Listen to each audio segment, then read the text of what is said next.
Hello! Welcome to part 3 of the Fire Emblem Sync Marathon. This part, we'll be looking at how the series has handled its protagonists, using these chapters as reference from each mainline title. Some highlights will be Genealogy, where Sigurd takes a backseat for Aulic and Azel, Radiant Dawn, where Ileana one-rounds everything, and New Mystery, where our avatar and the rest of the prologue group absolutely crush the chapters I previously struggled oh so much with. The Fates playthrough will also branch into the 3 separate routes, where I'll introduce their different design philosophies and my approaches to the avatar's build for each game. When discussing the protagonists, I am specifically referring to the main Lord character, in addition to any avatar. Both are different attempts at a player stand-in, through which you get invested in both the story and gameplay.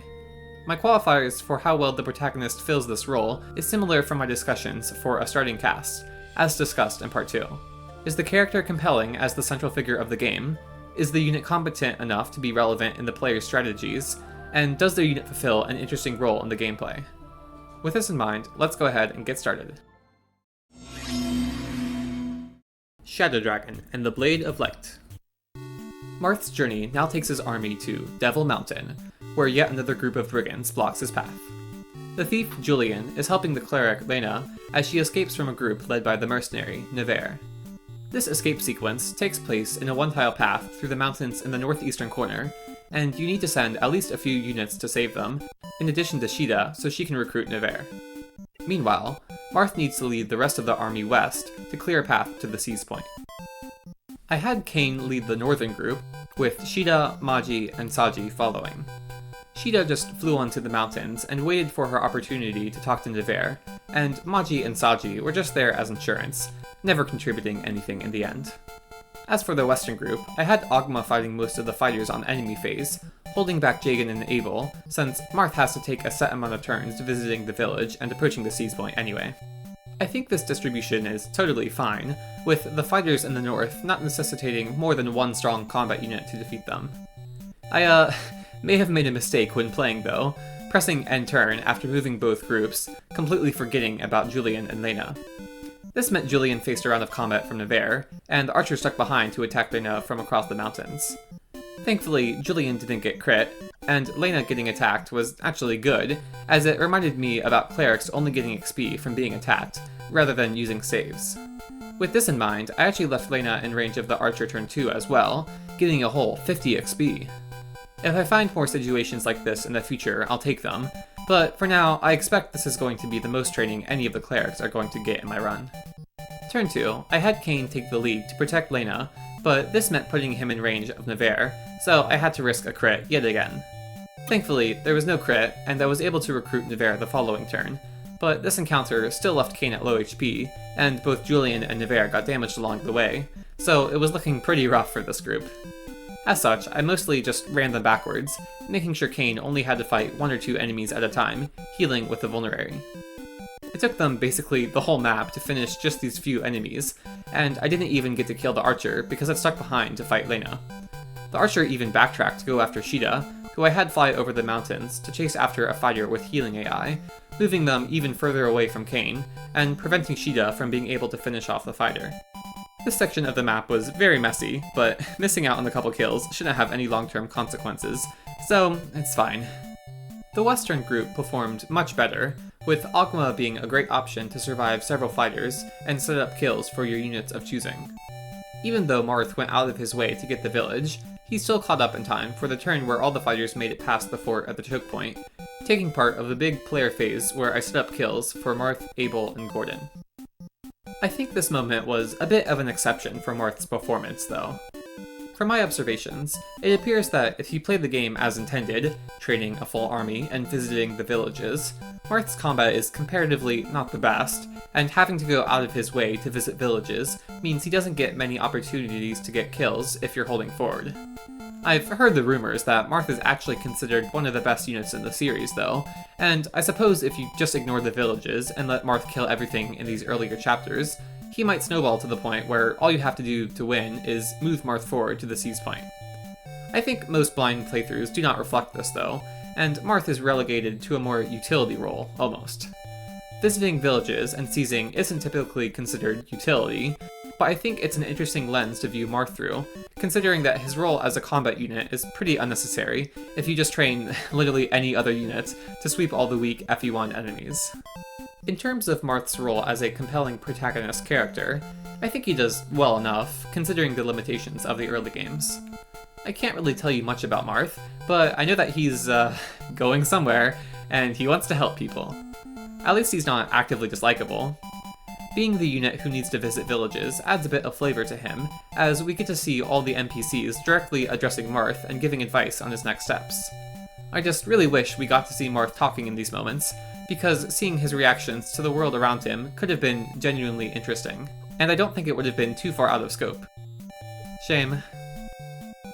For the end of the map, I set up a horizontal wall with Marth, Gaiden, and Abel. I perhaps didn't need to play so safe, but without being able to check enemy ranges and not being sure about various FE1 calculations, I didn't want to risk anything. I perhaps could have seized the next turn, but I decided to wait a turn to let the Eastern group get more kills. In doing so, I had the time to give a kill to Marth. I tried setting up the other kill for Abel, but Bart surprised me by not just doubling, but also landing 2 attacks, so he stole the kill. Waiting a turn also meant I got to visit the armory and convoy in the northwest. I was pretty underwhelmed by the selection, especially considering that we have so much gold, but I'm pretty sure that we'll eventually get some shops that sell some awesome weapons, so I'll keep holding out until then. I had my whole army around for the boss, and I was at least successfully able to set up this kill for Abel.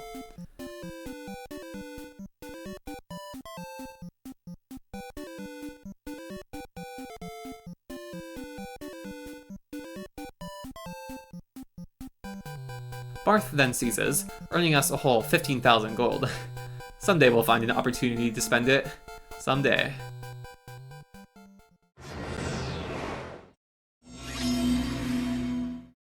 Gaiden. On their way to retake Zofia Castle, Alm's group must defeat Regalian forces, beginning at a Zofian fort. In typical Gaiden fashion, our army starts at least a turn away from facing any combat, but I pushed Silk as far forward as possible, tanking pretty well with the leather shield and some lucky Nosferatu hits. This map is typically one of the shining moments for the villager mage, getting to take out the archer and soldier hiding behind the walls. Thankfully, the archer gets weighed down a lot by the steel bow, so Cliff was able to double, despite being so slow, and get the kill in 2 rounds. I sent Alm around to defeat the soldier, with Robin speeding up the process by nailing a surprisingly amount of low-hit bow attacks. Meanwhile, Silk stormed the center, and though some awkward healing AI and Nosferatu misses extended the map by a turn or 2, she pulled through and got a respectable amount of kills for herself.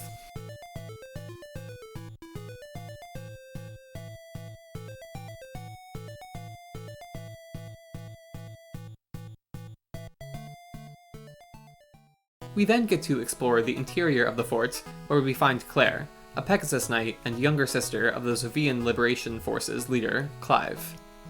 Her combat performance is a bit underwhelming at base, and she always has issues with bulk, but she can turn out pretty strong and fast if you take the time to train her. I don't have plans for her though, so the real takeaway from the Zofian fort ends up being the Bolt Sword.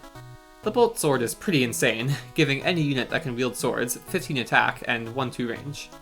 As we'll see in the next battles, it's particularly strong on the villager mercenary, who gets their speed brought up to 10, and is able to double and demolish a ton of the early game enemies with it. The first battle in southern Zofia is a great demonstration of the Bolt Sword's power. With it, Gray can basically just one-round everything, but I hold him back and only have him kill problematic enemies, creating a safe environment for Silk to be in the middle of combat and get as many opportunities for kills as possible. To be honest, this map always feels kind of chaotic, as I place a ton of units next to each other to limit how many enemies can attack them, but then when units get low on HP, there's not really anywhere for them to go, and I have to scramble to create a formation that's somehow even more defensive. The Cavalier approaching from the northwestern corner is interesting, providing some time pressure to clear out the soldiers before the Cavalier wraps around your defensive formation and finishes off any weakened units.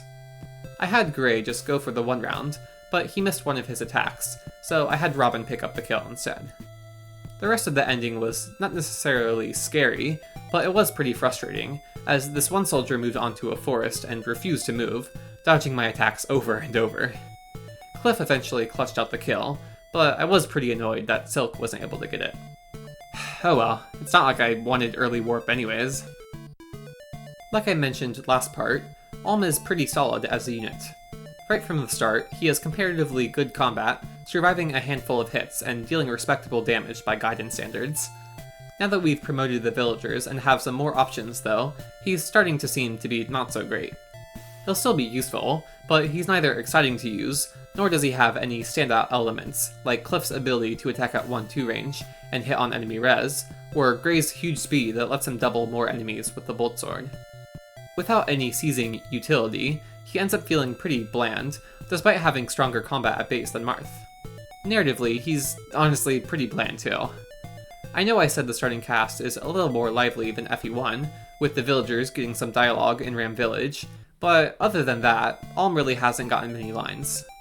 Again, I think he could have been improved if he actually had dialogue when talking to NPCs or recruiting characters, but I don't really know much about him past "Gotta save Sophia."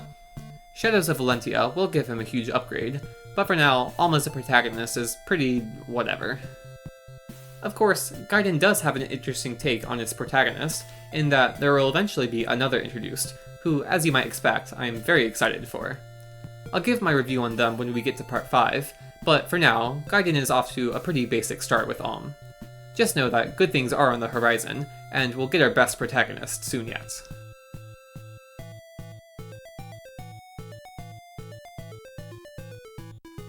The second battle in Southern Sophia has us fighting a couple Cavaliers, and that's it.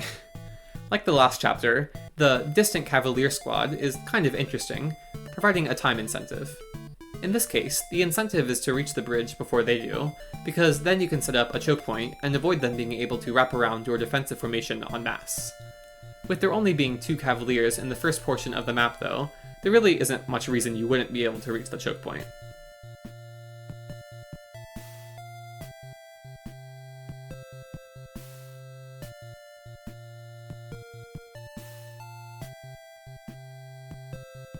I end up getting Alm past the choke point and into the forest, letting him weaken several Cavaliers, with Robin taking the choke point to keep everyone safe.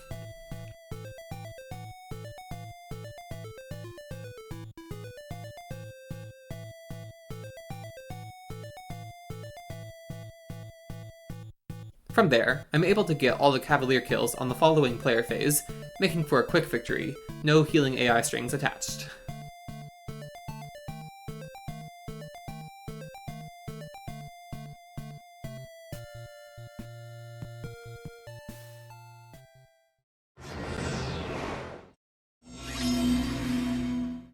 Mystery of the Emblem. During their final push to rescue Minerva, Marth's army meets up with the Pegasus Knight Palla. She starts at the other end of the river, attempting to win over Julian, but the devoted thief ends up leaving to check a nearby village for the missing Lena. This leaves Palla isolated in the north, with a horde of Draco Knights in the way of Marth's army in the south, and Cavalier reinforcements pouring from the nearby forts. To reach her and visit the nearby village to check up on Julian, Marth could either lower the drawbridge and cross the river, cutting directly through the boss group and the Draco Knight horde, or wrap around, making a giant spiral. Like Chapter 2, this map appears to present an interesting dilemma in which you could play aggressively and cut through a more difficult path, or take some extra time to wrap around a safer path. But again, like Chapter 2, this map ended up being absolutely insufferable. I was of course stubborn in taking the more challenging and seemingly less tedious path, that of cutting directly through, but there were many aspects that made this difficult. For one, I had no idea what to expect from the enemy AI. Some of the Draco Knights appeared to move, but some just didn't. The Cavalier reinforcements in the northeast were putting time pressure though, making me constantly anxious as I inched forward, baiting the Draco Knights one by one to safely handle them. The only saving grace of the beginning of the map was our new unit's Palla, who is an absolute beast with a Silver Lance, and she ended up destroying a ton of the Draco Knights in the eastern group, getting a bunch of lucky dodges and crits. Our new mage, Linda, is actually pretty cool, being another unit that can actually damage Draco Knights, and she ends up being a strong contributor in getting the boss kill. Speaking of new units, we also see, the Cavalier Mathis, as an enemy, in the boss group, who you need Julian to recruit. Yay! As if dealing with the Draco Knights in the center of the map wasn't stressful enough, you also have to find a way to keep Mathis alive if you wish to cut through the center, for as long as it takes to defeat the boss group, have Marth walk to the village while also handling the Cavalier reinforcements, and then have Julian walk back. To make matters worse, there's also a village in the complete opposite corner of the map, meaning that despite cutting through the center, Marth still has to walk around the entire map. I counted the squares, and it seems it would take him just about as long to get both villages in either the drawbridge or spiral approach. The main difference is that by cutting through, you get to save Palla from the Cavalier reinforcements earlier, but in retrospect, I don't even know if this is worth it, as keeping Mathis alive for as long as I did was a huge pain. I ended up trapping him with a variety of units that I rotated around, making sure that Mathis never had a target to kill, and that my units never counterattacked him to accidentally avoid getting him killed.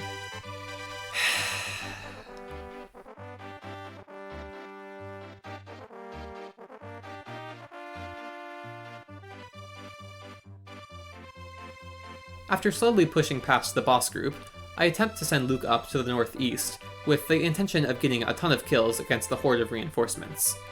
Unfortunately, his performance against them isn't actually that great, and without a great source of healing available, he doesn't get very far, and I had to have Catria take the choke point instead, letting Marth safely approach the village to recruit Julian. While I mentioned in the previous parts how Marth has comparatively better combat in Mystery of the Emblem than FE1, I think this iteration of a Lord still ends up fitting under the utility role, rather than being a linchpin of defensive formations like Alm and Gaiden. The map seemed to be laid out in such a way that even more aggressively encourages sending Marth on his own to visit villages, while the real combat units handle the map. I suppose you could just have your whole army wait to engage in combat until Marth is around, but that feels incredibly boring and not what was intended. I do find this version of Marth to be a lot more compelling, with a clear portrait and dialogue that actually draws me into the post-war drama. He also gets style points for having the Fire Emblem in his inventory, but the game has yet to explain what this does, so as far as I'm concerned, it's just like a badge that marks him as important. Still not in love with him, but he's the strongest player gameplay connector so far. Wow, that was something actually kind of nice I had to say about Mystery of the Emblem. Too bad the game just had to go and ruin it with its concluding sequence. With Julian recruited, there's nothing left that we have to do other than walk him back to recruit Mathis and have Marth seize. There's still that mysterious group of Draco Knights on the central mountains that refuse to move though, two of which that drop some valuable items, so of course I want to kill them. I knew that they could move, because I had one attempt fail from them swarming my units stuck by the castle, but I could not fathom what the trigger was through trial and error alone. I don't even know how to express the disbelief I felt upon looking up their AI in the wiki. The Draco Knights move upon a unit ending their action on the armory tile. This is just so random, and mean, for absolutely no reason. Knowing it was coming, I was able to position my units so that I could defeat the Draco Knights with droppable items on the same turn that I seized, but I still just can't get over this ridiculous trigger of such an impressive group of enemies, and I will not be quick to forget it when giving my final review of the game.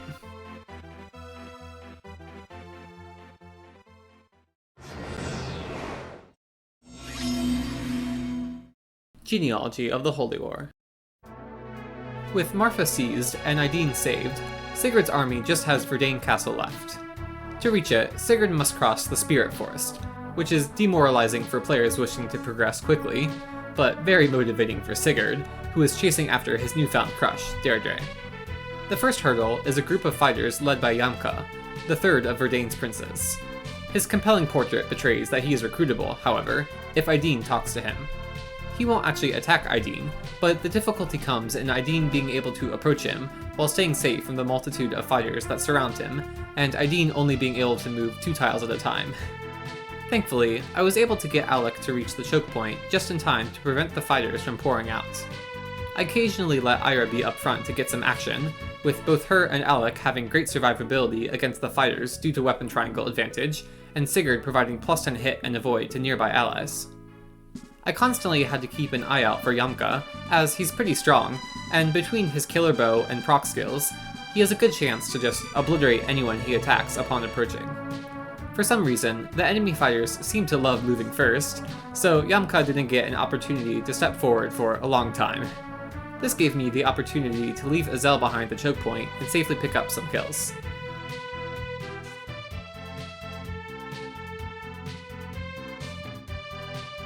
When the time came for Yamka to approach, I had Alec up front. He got enough speed to avoid getting doubled, and once again, his Nihil ability comes in clutch, preventing any crit chances. Yamka can still proc Adept or Charge to get an additional attack, which he does twice, but he doesn't get 3 procs, so Alec is safe, and Aideen is able to safely recruit him the next turn. Yamka is an interesting addition to our roster. Like Azel, he has fun combat, making up for being physical with all his proc skills, but he is typically held back by his comparatively low movement. Most players would recommend selling his killer bow for Midir to use, since he actually has a mount.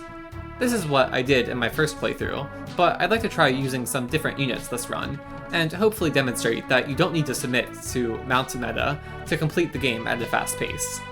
This might come back to bite me later, but for now, Yamka gets a great first showing. He's immediately useful in clearing out the remaining fighters, and he's a particularly effective unit against the final group of enemies. Before we get to the end though, Sigurd crosses the Spirit Forest, and re-encounters the new love of his life, Deirdre. Despite what any prophecy might have to say about it, Deirdre resolves to join our army, giving us not just the Silent Staff, but our next lover pairing. Yep, just like that. Surely this won't have any consequences down the line.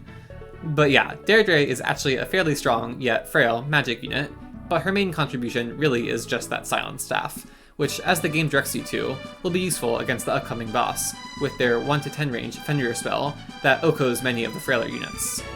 Before we can consider the boss though, we have to get through the final group of enemies, consisting of a bunch of archers. I try to let Yamka pop off, leaving him in a forest and having Sigurd nearby for the extra avoid.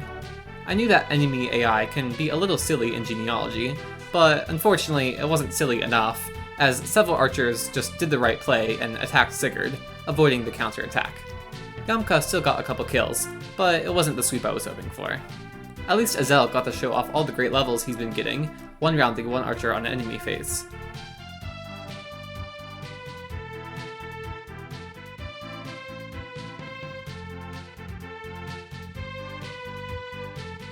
I was able to clean up most of the remaining kills on player phase, and shift my focus onto the boss. You don't strictly need to silence the boss if you just have Sigurd kill them, but since I wanted other units to be involved in the fight, I just did the silence. This let Du safely approach, stealing the boss's 3,000 gold. Du now has a ton of gold, and I go ahead and use his unique utility as a thief to give his gold to my unit of choosing, Aideen. I'll want Aideen to have enough gold to repair some expensive staves, and she's not capable of getting a lot on her own since she can't fight in the arena, so she greatly appreciates this gold infusion. I once again set up this boss kill for Azel, earning him his second ring. The magic ring can eventually be useful on sub-sword units, but for now, Azel will make great use of the +5 magic. But wait, I hear you ask, you just defeated the boss. What else could there be for Azel to do? Well, there's actually plenty left to do. But before getting to that, I want to highlight Lex's side journey. Rather than following the group, he's been going out on his own to this random tile by the lake, in which he gets a special event, earning him the Brave Axe.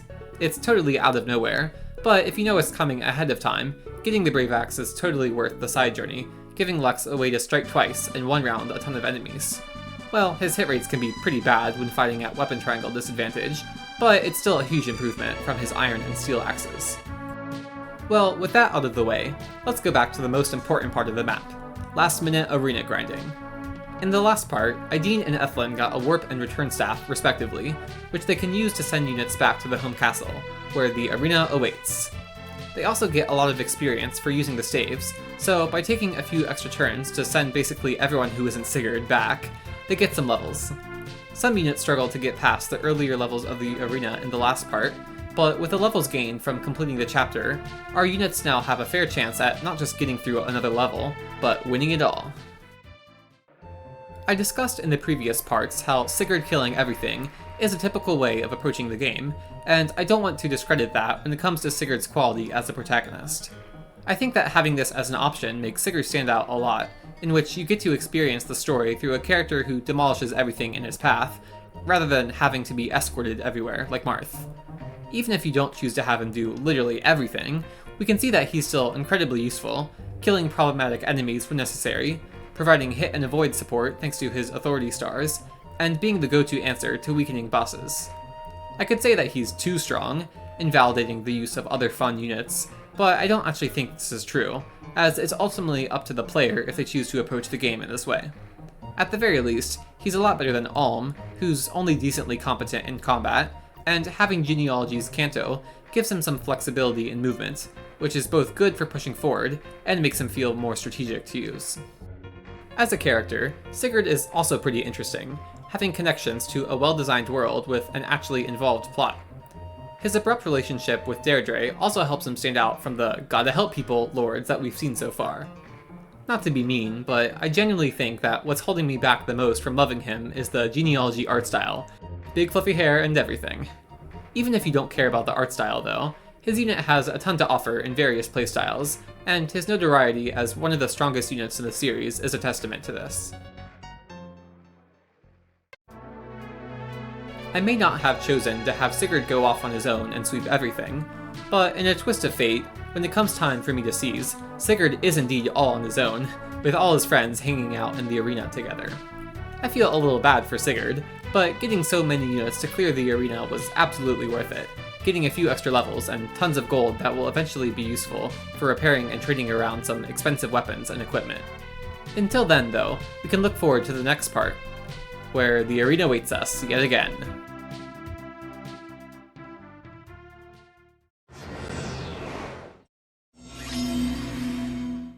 Thracia, 776. Leif's group is back on schedule to rescue Nana and Merida, catching up with Raedric at Kerberos Gate. Here, Augustus informs us about the child hunts going on, giving us the additional goal of rescuing 4 children locked within the stronghold and delivering them to the villages outside. We now get an opportunity to check out the units recruited at the end of the last chapter, Safi and Glyphis. Safi not only brings our army a source of healing, but also the Hamurn Staff, which fully repairs any weapon, or even staff.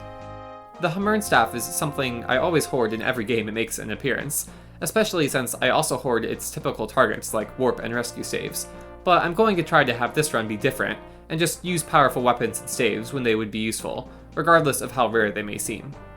Regardless of whether the Hamurn Staff will see usage though, Safi definitely will, as getting her as much staff experience as possible in these early chapters will see some great payoffs for us later. Glyphis will also be pretty useful, generally being able to steal items and light weapons, like tomes, letting us accrue items without having to go for captures. This slightly alleviates the dilemma of whether to get a kill for a trainee like Leif, or capture with Dagdar, but to be honest, I still find the moment-to-moment gameplay of Thracia to be a little stressful as the completionist that I am.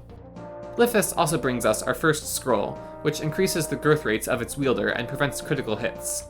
This may not seem super impactful now, but as we acquire more, they will allow us to turn our units of choosing into absolute powerhouses. Before breaching the stronghold, there are a handful of enemies to defeat outside, with a few even tailing us from behind. I left Ajin and Ronan back to handle them, with everyone else moving forward. I still held Dagdar and Avel back though, since I wanted to get kills for Halvin and Leif. Taking the extra time was okay though, since Ajin and Ronan took, longer than expected, with some frustrating misses going around.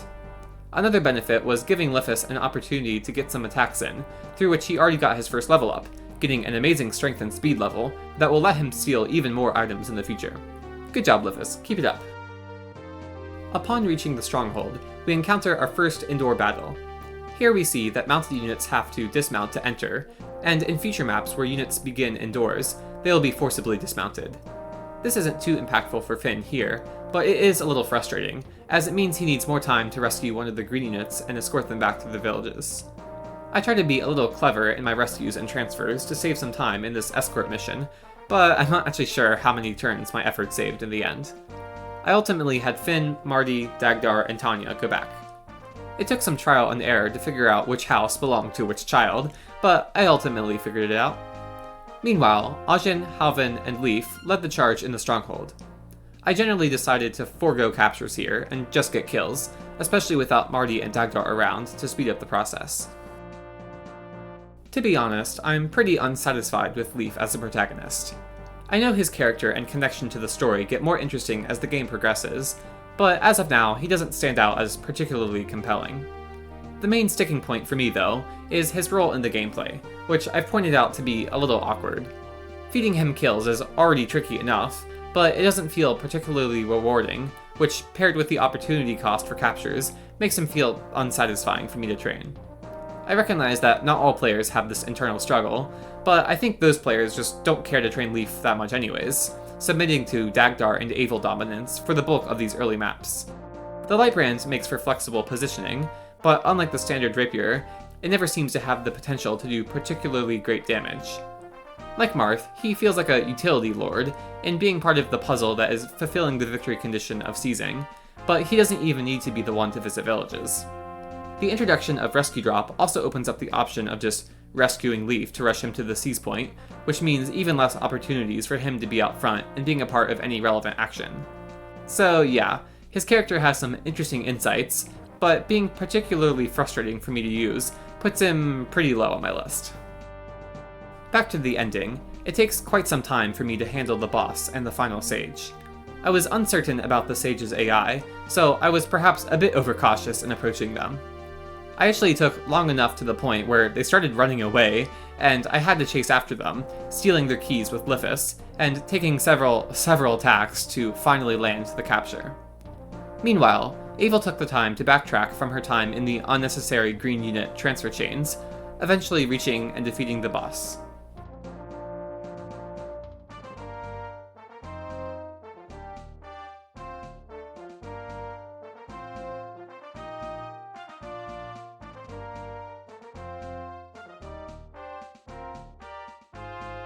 During the final turns, I traded around some important items to be on Leaf and Lithus for, no particular reason. I couldn't get the Baldur Scroll that we got from one of the villages on them, ultimately leaving it on Marty. Not that it matters though, because once Leaf seizes, we'll have time before the next chapter to shift around our inventories, right? Oh, never mind. When Leaf finally encounters Radric, Nana and Merita's lives are put on the line, and Leaf agrees to be captured to save them. The rest of our army gets away, but we'll have to wait some time before we can reunite with them.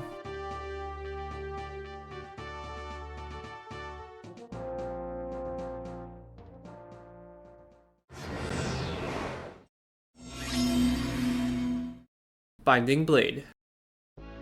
Before Roy can meet up with Hector, the city of Erefin is destroyed by Burn, and Roy rushes to find survivors.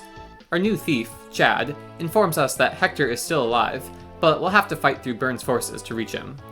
A couple nearby villages harbor the remaining survivors, and we'll have to go out of our way to visit them. One such village is pretty much on the path to the throne, and I have Lance visit that one after the first couple difficult turns are dealt with. The other village is completely out of the way in the north, though, so I send Marcus to get that one, after baiting the enemies in the way and setting up the kills for Shanna. I later realized how valuable it could have been to have Marcus in the main group, but in the moment, I trusted that the rest of our army would be fine on their own. And just like last chapter, I was sorely mistaken about this. Now, the first couple groups of enemies actually weren't that bad. The worst part was that we still haven't unlocked the prep screen yet, and the default starting positions aren't exactly ideal for the most productive turn 1. By trading Marcus a javelin, I was at least able to set up the first kill for Walt, and with some rescue shenanigans, keep everyone safe for enemy phase. The next turn, Marcus set up another kill for Walt, with Marcus also baiting over the next soldier. I would have loved to have Deke around for all this combat, but he was far back enough to not be super relevant. Once the army made it inside, I got pretty comfortable fighting the next waves of enemies, with Alan being up front and setting up kills for, you guessed it, Walt. Everything past this moment was pretty rough though, as the Cavalier reinforcements caught up, and I had to make an impromptu 2-tile choke point to fend them off. I never had to reset, but it was pretty tense, with a lot of damage being dealt, but not a lot of opportunities for healing.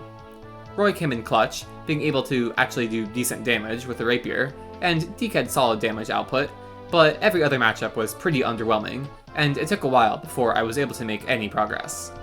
These Cavaliers are literally only level 1, and I shudder to think what the next couple maps will be like with Cavaliers that are even stronger.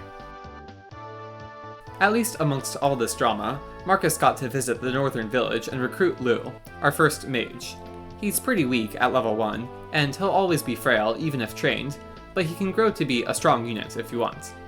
I have other plans for a mage, so I won't focus on giving him a ton of kills, but I'll at least appreciate his 1-2 range magic ship for a while. He won't see a lot of combat this map though, as it'll take a while for Marcus to ferry him to the ending. Meanwhile, Roy's group approaches the boss, taking the choke point and handling the last few enemies very carefully. Hit rates are indeed pretty low, and I didn't want to take any chances. If I had Deke or Marcus around, it would have been fine, but I had sent Deke down to kill the knights guarding the chest room with the armor slayer. So the rest of the group was left to struggle on their own, clearing a safe path for Roy to reach the seize point. On a surface level, I feel that Roy is pretty similar to Marth, as a lord whose main job is just to seize, rather than have meaningful combat contributions if playing the game as intended. Unlike Marth though, Roy does not seem to have the option of getting all the early game kills and snowballing into a unit that just walks forward and seizes. Rather, Roy ends up feeling more like Leaf, in that you could set up kills for him if you wanted, but you could also just rescue him to rush him to the seize point faster. To be fair, I've also demonstrated how rescue can be used to help Roy keep up, despite not moving full move, to pick up some kills. So if anything, I think that Roy ends up feeling much more impactful as a unit. This is especially true since the Rapier's cavalry effectivity is actually pretty relevant. He's still noticeably frail though, so he ends up being more like a lord that you have to escort to the end, rather than a unit that gets to lead the charge. At least rescue gives him the flexibility to get some offhanded kills while still holding forward, and he doesn't cause any awkward capture dilemmas like Leaf. Narratively, Roy is pretty much a staple gotta save people protagonist as far as I'm aware, and he doesn't make me all too invested in the story. At least he's shown to have close connections with some of the other characters in the main story, and the new support system gives him further opportunities to interact with various units in the army. If you haven't been able to tell, I've been focusing on getting the Roy Wolt support, which I actually end up getting the C rank for right at the end. Before getting to the end though, I have to do a rescue chain to get the armor slayer all the way back from Deke to the boss. I vastly underestimated how bulky they would be, and I ended up delaying the victory by a turn so I could safely attempt to defeat the boss while not having to worry about the final reinforcements if I failed. This meant Roy got another kill though, so in the end it was whatever. All in all, a frustrating map considering how simple it looked at first glance, but at least I know I'm in for a rough time in the next chapter.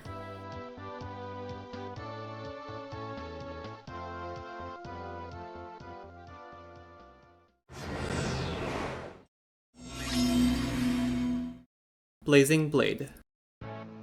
Investigating the attempt on Eliwood's life, Hector leads the two to Santaru's castle. The map gives two approaches, breaking down a snag and sneaking around the west, or going through the southern path, which features more enemies, but also has a village. This path also features an enemy Myrmidon, Guy, who Matthew heavily implies to be recruitable. I send the bulk of my army to the southern path, while the actual bulk of my army, Hector and Oswin, go west. This turned out to cause problems in the south, as Lowen could only survive so many hits before needing to retreat and heal. I did have Marcus on that side, but I did the very tactical play of having him rescue Bartre, intentionally lowering his speed, and letting him actually set up kills for my other units. In doing so, I got to set up several of the first kills for Lowen, Matthew, and Rebecca, but the rest of the map ended up being pretty messy, as my units got low on HP. Like in FE1, my solution was to just move backwards to buy some time as I used vulneraries, but eventually I had to just hold my ground, recruiting Guy with Matthew, and clearing out as many enemies as possible that player phase to keep everyone safe. In the west, Hector and Oswin did comparatively much better. They easily got past the first enemies and visited the northern village, and they held the ground against the enemies approaching them from the castle very well. They had some issues in landing finishing blows and enemies getting healing AI, but Hector ultimately made it to the boss around the same time that I was finishing up defeating all the enemies. Something of note before seizing is that I went shopping at the armory. Gold is frustratingly scarce, but I had enough to buy 2 hand axes and 2 javelins.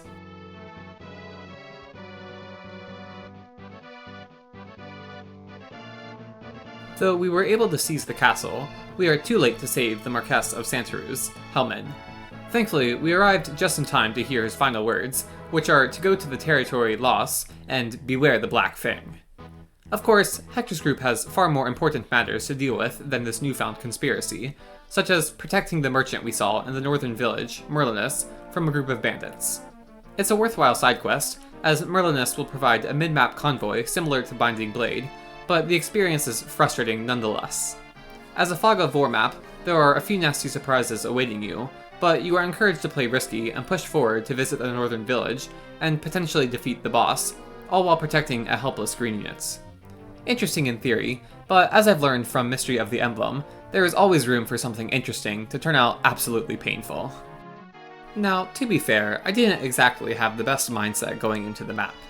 After the last map went so well with Marcus setting up kills for other units, I thought it would be clever of me to rescue Merlinus, removing him as a liability while still letting Marcus set up kills. This turned out to be a very bad plan, as I didn't realize how many fighters he would have to deal with to get to the village. Also, I eventually realized that there were enough enemies for my units to get kills every turn, even without Marcus, so on the successful run, I just decided to let Marcus go wild on his rampage to the village in the northeast. Of course, even with this, the rest of the map was still pretty rough. My strategy was to leave Lowen at the western choke point, Guy at the southern choke point, and everyone else run north to push towards the boss. The first couple turns were pretty involved, killing the Myrmidon and Archer in the north turn 1, and setting it up to kill the mage in the west turn 2. Past then, I rushed Marcus to save the village, and eventually retreated Lowen and Guy north, letting Oswin take their place as the unit to hold back the incoming nomads from the south. These 7 movement, 2-range enemies were extremely frustrating, as they can unexpectedly snipe your units thanks to fog vision, and they were pretty tough to kill, with Hector's terrible hit from the Wolf Bale not making matters any better. And this brings me to Hector. I feel like I should like him a lot more than I do, and I genuinely think that the biggest aspect holding him back is the low axe hit rates. Apart from this one frustrating aspect, Hector is great as a protagonist. He's the first axe-wielding lord, and his stat spread is also unique, valuing strength and defense over speed.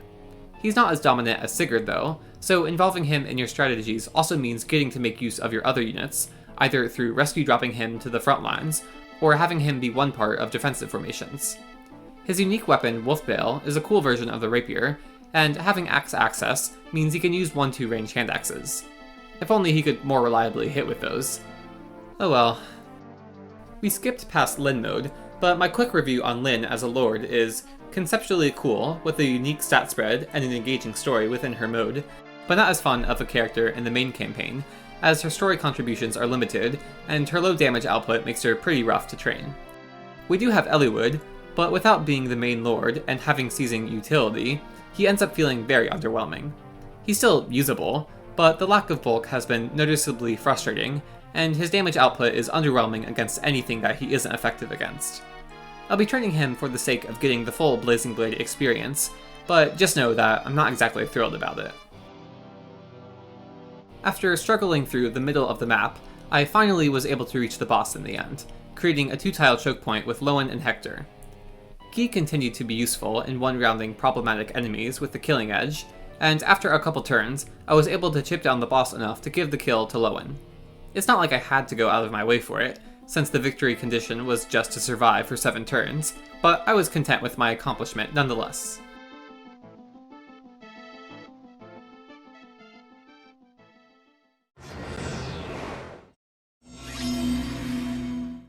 Sacred Stones. Erica sets out for Grotto to find her brother Ephraim. Along the way, we find a devastated village, and we now have to save 2 of the remaining survivors, who are isolated on the opposite side of the mountain. The fighter Garcia is fairly competent at base, but Ross is a level 1 journeyman, a class that's a step below fighter. He even starts injured, but all hope is not lost, as Sacred Stones has set up this map to teach the player about the strength of Rescue Drop. We've been using the rescue command for a while now in this playthrough, but I still appreciate the effort to demonstrate its use case if Sacred Stones happens to be your first game, or if you just otherwise hadn't known what to do with the command in the previous games. Vanessa flies over the mountain, rescues Ross, moving him away from the threatening enemies and closer to the rest of our army, where Erica can recruit him, turn 2. As we'll soon see, Ross's performance at base is pretty bad. Like, can barely live a hit from the weakest enemies, and deals single-digit damage bad. He can be pretty competent if he gets trained and decent level ups, and his training arc to reaching that point isn't actually as bad as it might sound, since he gets massive amounts of XP in the Journeyman class, even when he's just dealing ship damage. He can also wield the Hatchet, an accurate 1-2 range axe, so he has some flexibility in positioning. Outside of a legend LTC strat, most players would say that Ross isn't worth it, but I think that unless you're actively trying to have your playthrough be the best at something, there's no reason to view Ross as bad, and I hope to demonstrate this in the rest of the marathon. I get Ross off to a great start, having Franz take the choke point at the fort and set up several brigand kills for Ross. Some brigands approach us from behind, so I leave Erica and Gilliam behind to handle them. Meanwhile, Vanessa flew back to get the southwestern village, and as usual, Seth just waited around. When it comes to Erica as a lord, I have some mixed feelings. I think her performance in the early game is actually quite fun, being presented as somewhat of a dodge tank, and even if she doesn't get perfect level ups, she still has a chance to one-round enemies with rapier crits. Past these first few chapters though, I know her performance becomes a lot more limited, as only being able to survive one hit becomes a problem in the later chapters, and her damage output isn't necessarily the most impressive. She seems to be a lot more competent than Roy and Elliewood though, and again, being part of a game with Rescue Drop means she has some flexibility in her positioning, while still being able to get her to the seize point without much delay. As a character, she has much more complex and compelling connections to the story and other characters than previous lords like Marth and Roy, so she gets credit for that. Her competency and entertainment value as a unit is pretty low past the first and final few chapters though. Of course, like Gaiden, Sacred Stones has an interesting context for its protagonist, in that it actually has two. Also like Gaiden, I like the other protagonist a whole lot, and I'm very excited to get to him. For now though, we're stuck with Erica, which isn't necessarily bad, but if the RNG isn't in your favor, or if you submit to Seth dominance, then I can understand finding Erica a bit underwhelming past her narrative contributions. By the end, Ross gets a ton of action, but I can't say the same about our other new recruit, Garcia. He'll end up performing a lot like Gilliam, in that I don't care about him enough to continue using him in the long term, but while we don't have other options, he'll be useful in setting up kills for other units and being part of defensive formations. I attempt to get Vanessa the boss kill, but she misses, and Ross ends up clutching out the kill on enemy phase. I could have won a turn earlier if Erica had landed her attack on the final enemy phase, but like Vanessa, she missed. Erica still ended up getting the kill though, with Ross having the time to get an attack in, already reaching level 5.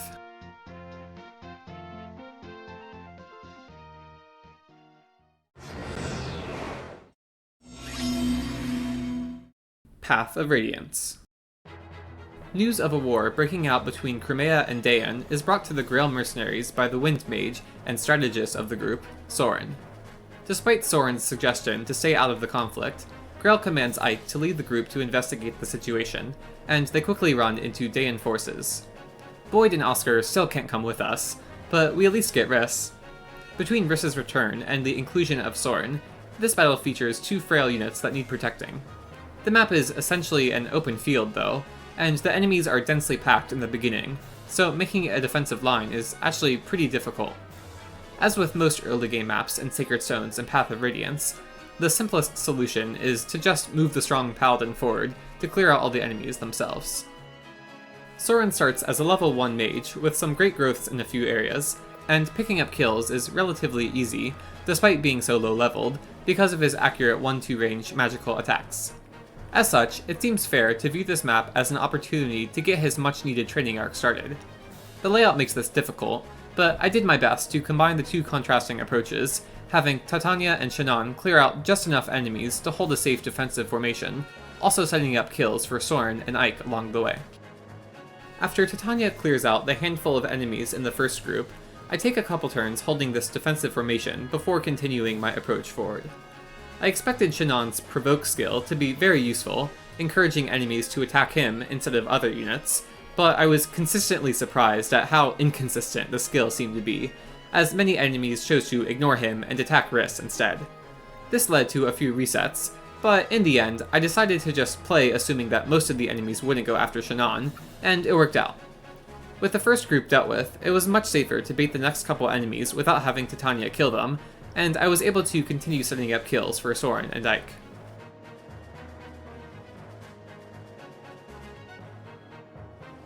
The boss group didn't quite go as great as I hoped it would.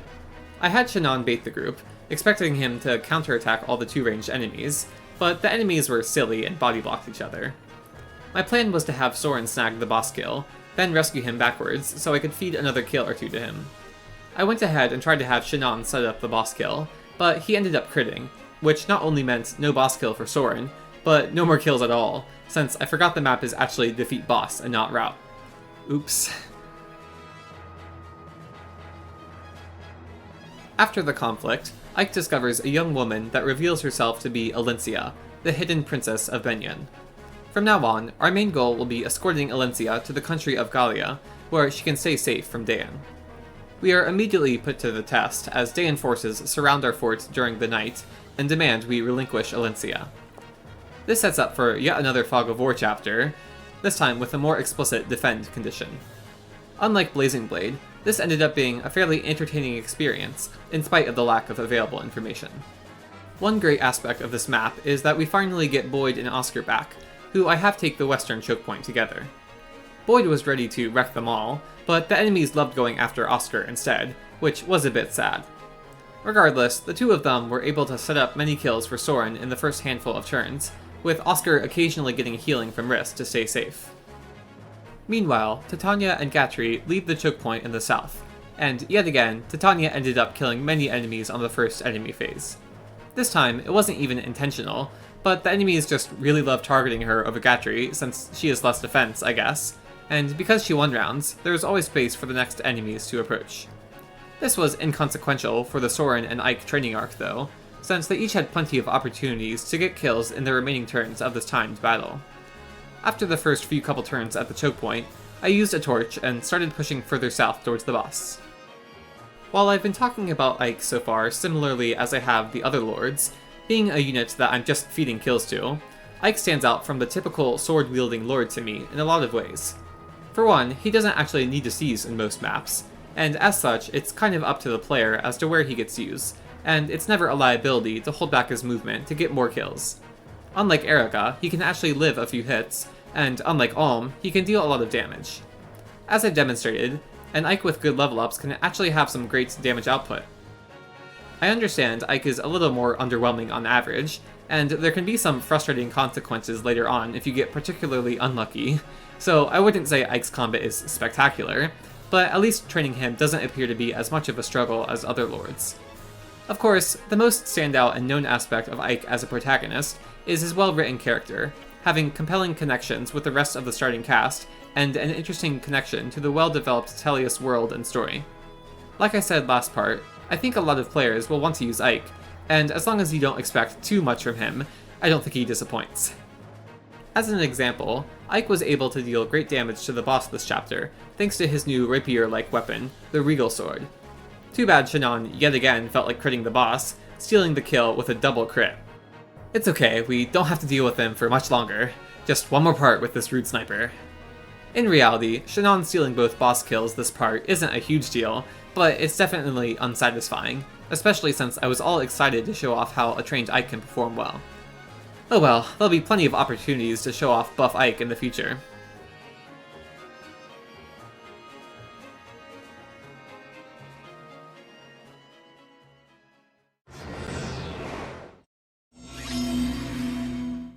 Radiant Dawn. After escaping prison, Micaiah leads the Dawn Brigade to the desert, where she senses the presence of a very important figure. Upon reaching some ruins, the team sets up camp, and we unlock the base. Here we can perform typical between-battle actions, like trading inventories, purchasing weapons, and unlocking supports. Radiant Dawn adds some features, such as bargains, in which it is revealed the important figure Micaiah sensed was Amy, a special shopkeeper who can sell us unique weapons and items, like the Beast Killer. Okay, well, no. Amy was actually one of the yellow units we had to escort to the escape point during our previous prison break. Another special feature is the info section, in which we can view various conversations between our units. Some are simply flavor text, but others can provide new weapons, items, and even units.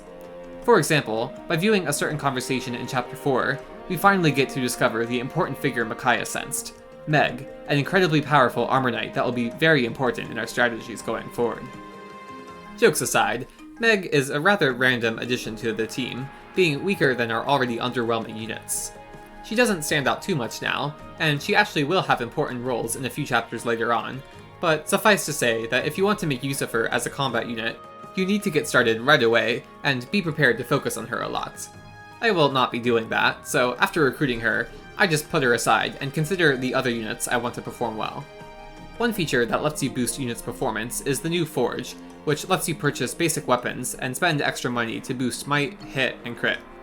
You can get some absurdly strong weapons from this once you get a lot of money, but for now, it's a bit limited.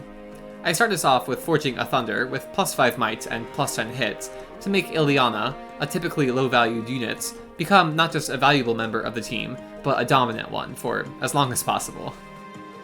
The other feature is bonus XP, which we get as a reward for clearing maps, with more XP being given for faster clears and achieving certain side objectives. You can distribute this XP to whichever units you like at the base, though it costs more XP to level up higher leveled units.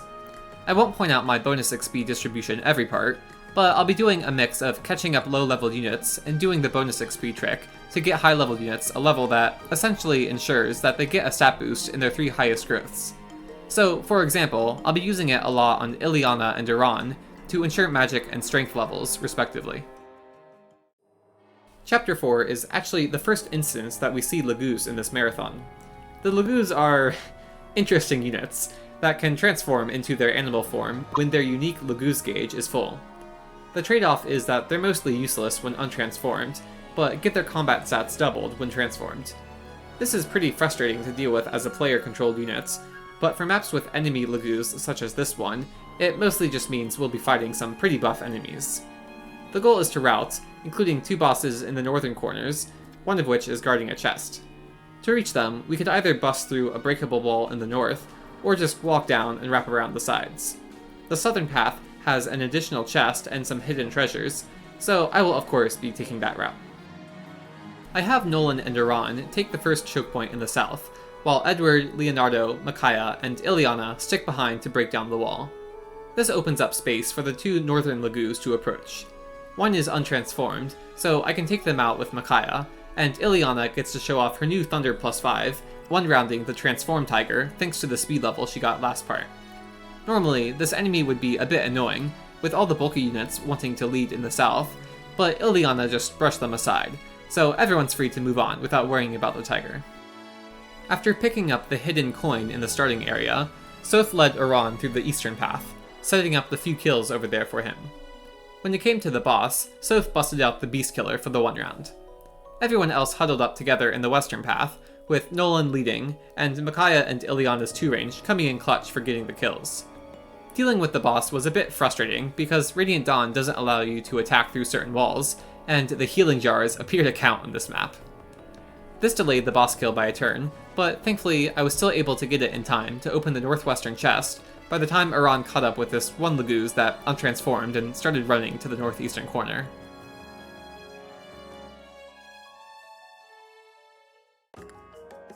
After reaching the depths of the ruins, Micaiah encounters the Heron Lagoos Raphael and the Wolf Queen Nalia. The 2 don't join us in our journey to find some important figure in the desert, but Nalia does give us her vassal, Valug. Valug is a wolf Lagoos with some incredibly high stats for this point in the game, and he gets around the tricky Lagoos gauge by having a skill that keeps him always transformed at the cost of not getting the full transformation bonuses. He's still much more powerful than the rest of our cast though, so we can either utilize him to kill everything on his own, or to kill problematic enemies when necessary. If you've been paying attention, you'll know which option I'll defer to. Chapter 5, however, is a bit of an exception. We have to keep the green units, Toraneo, Jill, and Zihark alive for 6 turns, and the Dawn Brigade isn't really capable of covering the entire map themselves, so there really isn't any reason to not just let Valug run off on his own and kill the enemies in the northeastern corner for some XP and strike rank. The main goal of the map is to get Soth to steal a light barrier from the boss, as well as a master seal from a soldier in the south. I eventually have Soth wrap around the south, but first he takes part in the big turn 1, where I kill all the enemies in the starting area, getting a bunch of 2-shots, with Iran having a plus 5 Iron Lance, and Ileana being able to 1-round one of the fighters. From there, Valug ran off to the northeast corner, Soth went back down south, Ileana went north to sweep a couple soldiers, and everyone else went up the ledge to the east. Because ledges cost movement to cross, Meg wasn't actually able to get up, and she got left behind, causing problems when some enemies from the south approached, and she wasn't able to get out of their range. Edward pulled through with a crit, but if I were to redo the map, I would just be more conscious when moving her to make sure she got up the ledge. As for the ledge group themselves, I had Nolan and Iran up front, with Micaiah and Laura following for healing. Eventually, Leonardo joined them, and the three sat at the edge of the ledge, getting a huge hit and avoid boost when fighting the enemies with 2 range on the bottom of the ledge.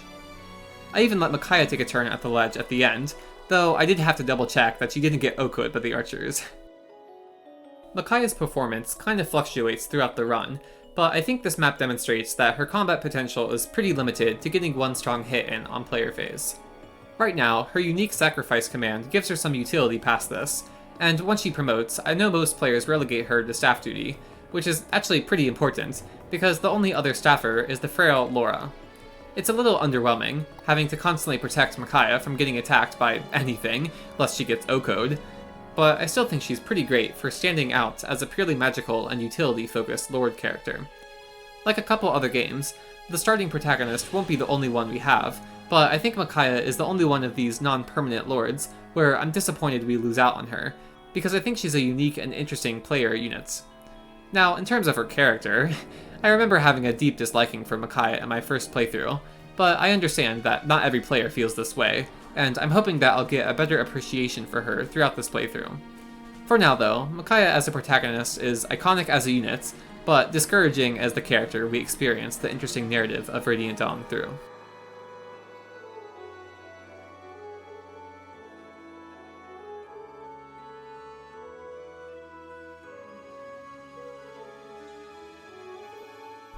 The ending of the map is pretty tight, but I'm ultimately able to clear a path for Soth to steal the Shine Barrier, coincidentally doing so from the tile that discovers the hidden coin.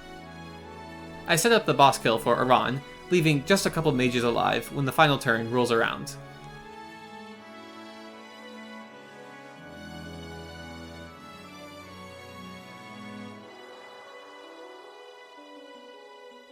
Finally, after the battle is over, we meet the long-awaited figure Micaiah was sensing, the hidden prince of Dayan, Peleus. He looks pretty cute. Surely he won't be a pain to deal with in the future, right?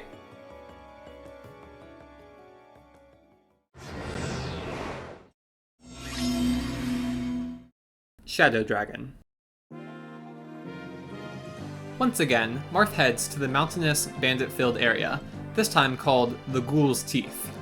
A little silly in my opinion, but what's not a silly matter is saving Julian and Lena, who are running away from the even stronger fighters. In FE1, Kain didn't fare so well against them, so I was expecting the experience to be even worse. At least I remembered to move Julian and Lena this time, so by the time I had Cheetah recruit Nevere, I knew I would be able to have the 2 new sword units contribute in the front lines if necessary. I even sent Castor up this time for some solid 2 range, and in the end, the 3 of them performed well enough to let Julian and Nevere sit out on the action yet again. In fact, she just surprised me by just straight up one-rounding the thief. I had no idea if any of the numbers are different between FE1 and Shadow Dragon, like maybe weapon weight? I'm kind of enjoying playing blindly and figuring out the math as I go though, so we take those. In the west, I once again had basically my entire army to handle the couple small groups of enemies. I led with Abel, equipping the Javelin to be able to counter the Hunter, setting up the kill for Gordon. On the same turn, I pushed Ogma forward, setting up a fighter kill for Abel. I was able to finish the rest of the fighters and hunters on the following player phase, setting up kills for Marth and Gordon, using the save point to make sure Gordon landed his attack. This player phase sweep occurred closer to the center of the map, as opposed to being nearby the fort and choke point like I did in FE1. I'm not exactly sure how the pacing differed, but in the end I got the same turn count, so it worked out. I think maybe I somehow went a little slower in the beginning, but when it came to the boss group, I didn't hold Marth back to get a kill, and just seized the moment I had the opportunity. Despite being basically the same game, I feel Shadow Dragon makes Marth feel quite a bit better as a protagonist. The most obvious change is the improved presentation, with a modern portrait that conveys a more compelling character. The Shadow Dragon style is still a little drab, but its league's more interesting than FE1 to me. His unit is theoretically the same, but kind of like Roy in Binding Blade hard mode, I feel Marth is actually more valuable on the slightly more difficult version of the game, as the rapier lets you get 2 shots that you otherwise might not have been able to get. Now, I think Hard 1 still features weak enough enemies to where a unit with higher movement and 1-2 range will still be able to sweep large groups of enemies, leaving Marth to just walk forward and seize, or get warped forward and seize, so I don't have too high hopes for him as a competent unit. He still suffers from having to move full move if you want to seize as soon as possible though, meaning holding him back to get kills is always going to be a dilemma. It's not as unsatisfying to me as the leaf kill versus capture situation though, so I don't hold it against Marth too much. In the end, I think Shadow Dragon Marth is still pretty underwhelming, both as a character and a unit, but he's an improvement over FE1 for sure, if not just for those better graphics. Because the Northern group performed much better than in FE1, I was actually able to push Kain forward enough to reach the Hunter, so even though they still went back and forth and didn't catch up with the fighters, I was able to tag team them, getting the kill with Sheeta. Finally, justice has been served.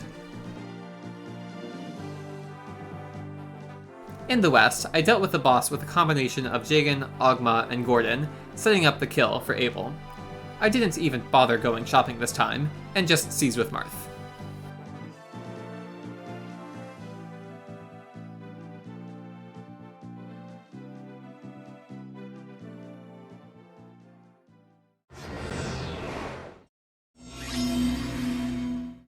New Mystery of the Emblem. We're finally finished with the prologue, and are now delving into remake territory.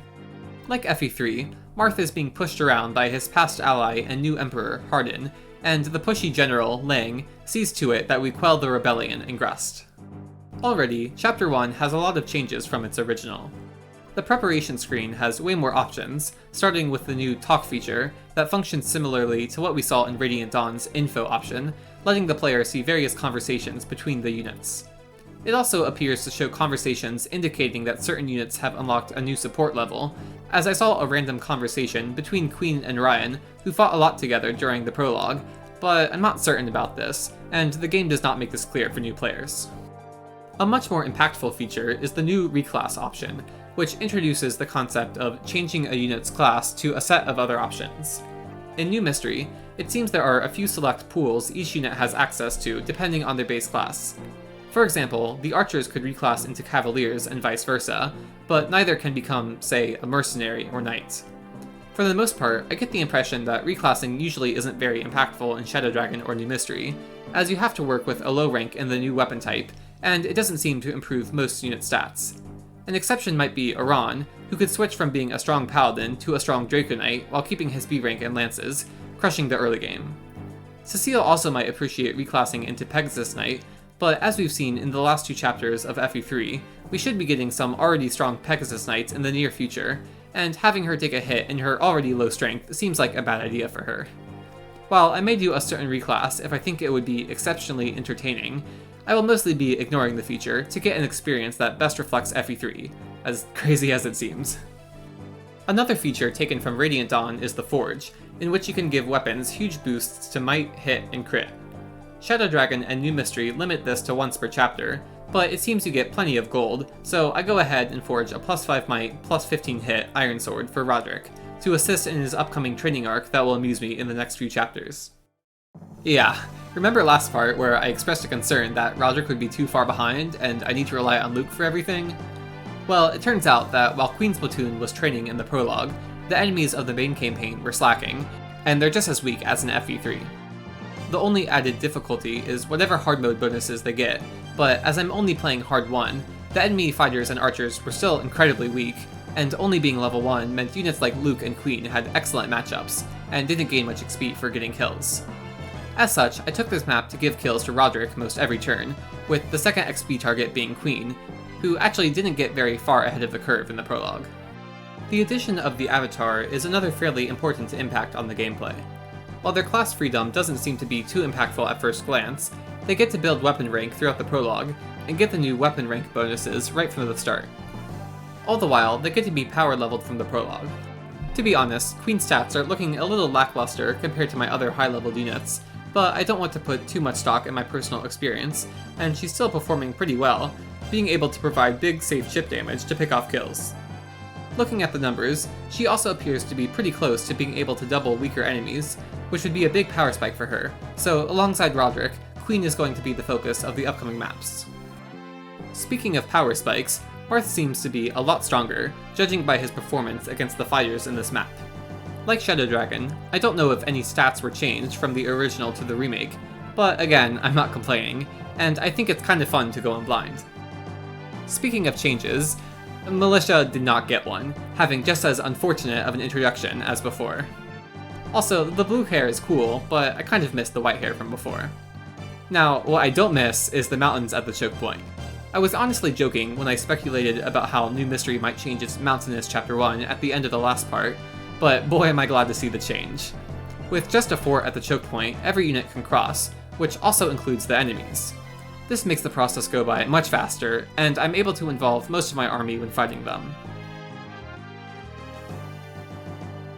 Another cool change is being able to move onto the cave, which not just blocks the weird thief reinforcements, but also earns us a small boolean. Neat. At the end of the map, the boss encounter goes about the same. Marth talks to Lorenz, and rather than fighting us, Lorenz chooses to end the fight for us, making for an easy seize the next turn.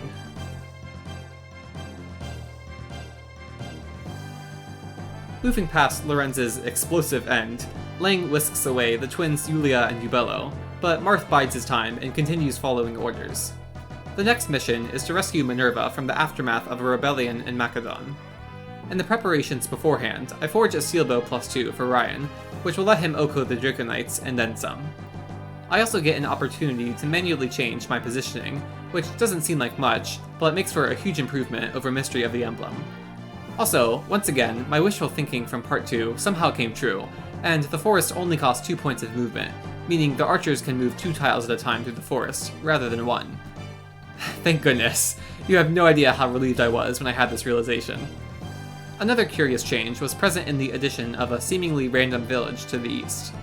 This is off the path I had Marth go before, but by going off the typical path, we are rewarded with recruiting Cord. Not Board, not even Barst. Just Cord. I'm under the impression that all the axe users were scrapped from Mystery of the Emblem's cast, so this must be New Mystery's awkward attempt at incorporating them. Needless to say, I don't plan to use Cord, and to be honest, I don't expect him to ever be useful, even for early game chip, as all my prologue power level units are completely fine on their own.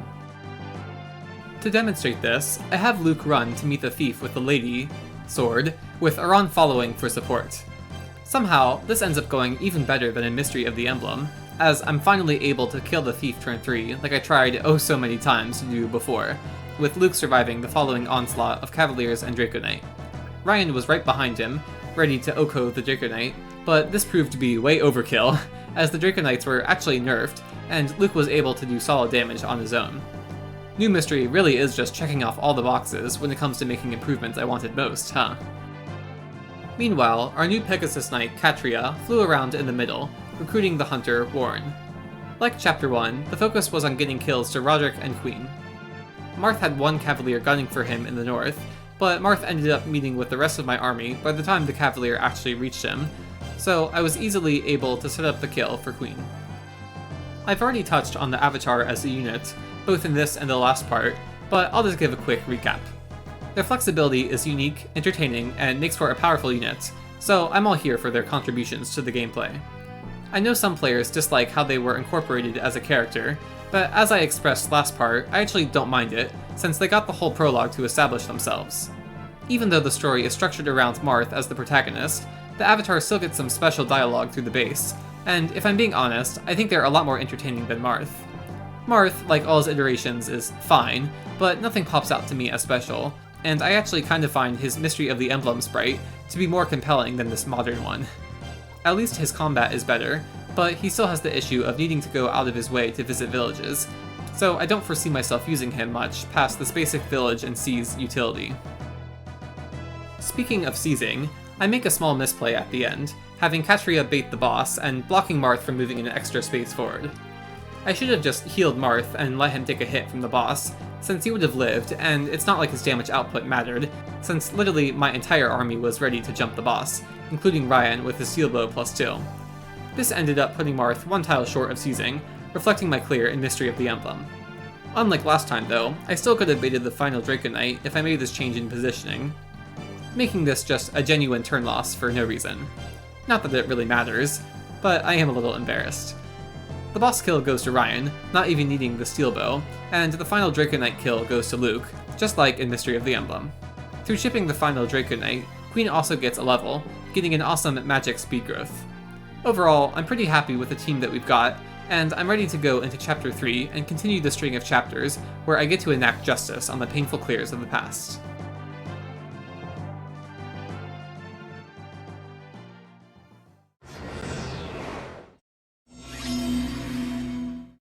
Awakening. Chrom leads the shepherds to Regna Ferox, but before he can enter, the guards at the border insist we have a tactical grid-based battle to test whether he is the real Chrom. A bit contrived, but the map serves as an introduction to 2 more of the shepherds. There's a little more to do before starting the battle though, as we have unlocked the prep screen, meaning we can finally manipulate starting positions. There are also some options between the battles that unlock as the early game progresses, such as viewing support conversations, purchasing or forging weapons, and getting various benefits in the barracks. More in the barracks later though, as the Pegasus Knight Sumiya has finally steeled herself for battle and is ready to come to Chrom's aid. At least in the cutscene. I have no long-term plans for Sumiya, despite her great potential, and I'm going to start pairing up Queen with Chrom so they don't fall behind in support points. Our victory condition is to defeat the commander at the top of the fort. To reach her, there is a door on the far right and far left that we can enter, with a group of enemies guarding the outside, and an additional group awaiting you on the inside. It's safer to just group your units up, and there's no real reason to defeat both sides outside of the XP, but since this isn't Lunatic, dividing and conquering really isn't a big deal. As such, I have Chrom and Queen solo the left side, but first, Chrom takes his turn to recruit the second shepherd this map, the knight Kellum. I really don't care for his design, and he really only has one joke that I find to be very tiring, so I won't be using him long term either. He'll be sticking around for at least a few more battles though, since his knight pair-up stats are pretty good. For this map though, I just have him run back, transfer Chrom to Queen, and let Queen take the lead in the west, one rounding an archer and setting up Chrom to finish the rest of the enemies. In the east, I have Stall lead with a Frederick pair-up, tanking the enemies and getting some solid chip damage off, letting me get enough kills on the following player phase that everyone's safe from the remaining 2 enemies.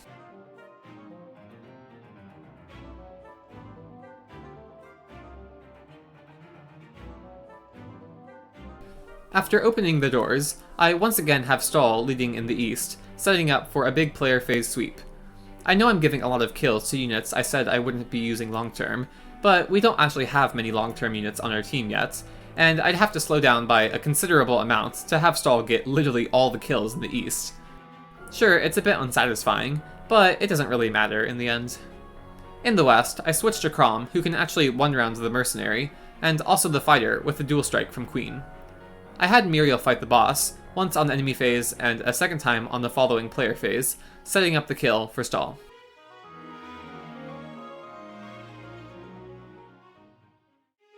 With the battle won, Chrom has earned his recognition as the prince, and is allowed to meet with the Khan, Flavia. She can't provide us forces now, but if we win an upcoming tactical grid-based tournament against her opposing clan, she will have the authority to lend us her aid. Thankfully, we don't have to fight the clan leader, Basilio, but rather some random soldier fighting on his behalf. This should make for a fairly easy fight for our experienced army. But wait, what's this? It appears their representative is the masked figure, Marth. Unlike Shadow Dragon, they are a pretty intimidating unit, wielding a stronger parallel falchion and actually having double-digit stats. They also mirror Chrom's fighting style in the cutscene, showing that our forces are pretty evenly matched. Something we have that the enemies don't, however, is pair-up. Although we can only send a couple units to each side of the map, by planning out pairs and giving other boosts in the form of temporary stat-boosting tonics, we can have 1 or 2 units solo each side of the map, converging in the center to fight Marth. My strategy ends up being the exact same as Chapter 3. Chrom and Queen solo the left side, while Stall tanks the right, with Muriel in the back to pick off kills. Chrom one-rounds his fighter, while Stall two-shots his with the javelin, also getting some damage off on the next mage. This sets up Stall to finish off the mage on the next player phase, while Chrom can just one-round his. The final enemies are dealt with pretty similarly, with Chrom one-rounding and Stall getting 2 shots. While Awakening isn't the first game to have both a Lord and an Avatar, I think the dynamic is made a lot more interesting than in New Mystery. My main point is that Chrom just feels much better designed than Marth, and the Avatar has a clear identity in the gameplay and story, rather than having defined moments where they are technically included. By all means, Chrom should feel about the same, but with no seizing or village visiting, he ends up just being a strong combat unit if you choose to train him, or a good support unit thanks to the duel system, even getting a special edge in this role with Dual Assist Plus. The Avatar is well known for being a very overpowered unit, and unless you don't try to train them, they can quickly outshine the other units. As I've shown, I wasn't even trying to power level Queen, but she's still the go-to option when it comes to one-rounding enemies. Having her pair up and alternate fighting with Chrom is a classic strategy, but it performs very well, and having the protagonist characters killing everything feels fitting for an RPG. Some might say they're a little too strong, but like Sigurd, I think it ultimately comes down to player input as to whether you actually have them solo the game or not, so I don't count that against them. We haven't gotten too deep into the core drama of the Awakening story, but suffice to say, I think both Chrom and the Avatar have a compelling introduction, and while their interactions with other characters is mostly limited to support conversations, the story is basically focused around their connection with each other, which gives them a lot of moments to shine and play off each other.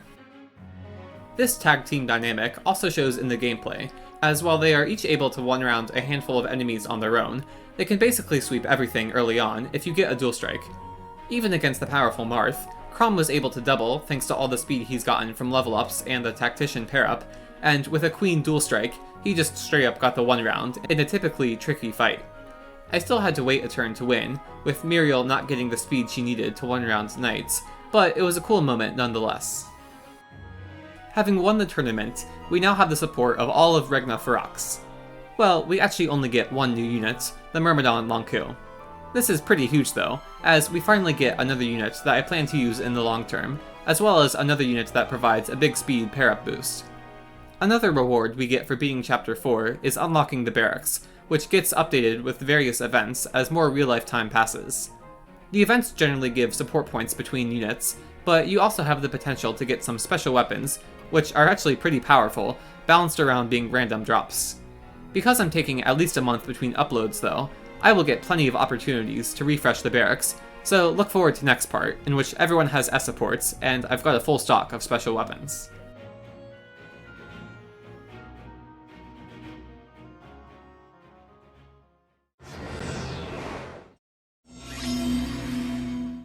Fates. Birthright. The Norian army has reached Hoshido and is demanding Queen's return. Oh, and while they're here, they might as well conquer Hoshido and put an end to their conflict. We now come to the crux of Fates' concept. Which side will we help conquer the other? From the Avatar's perspective, we have ties to the leaders of each nation, and deciding who to betray is a difficult decision. From the player's perspective, the difficulty comes in which version of the game you choose to purchase, and there's not much of an in-game decision to make from there. Thankfully, we don't have to struggle through any of these decisions, as we'll be playing all the routes, starting with Birthright. When using the Branch of Fate mechanic, we get an opportunity to change the boon, bane, and talent of the Avatar, although they keep their level ups and XP from the previous chapters. For Birthright, I'll be swapping the boon and bane, going with plus strength and minus magic. For the talent, I'm choosing Fighter, which can provide some good skills to the units I decide to S-support, and plays along with the concept of boosting strength within the army. The Birthright route technically doesn't present itself as the easy route, but this is what the route is widely known as.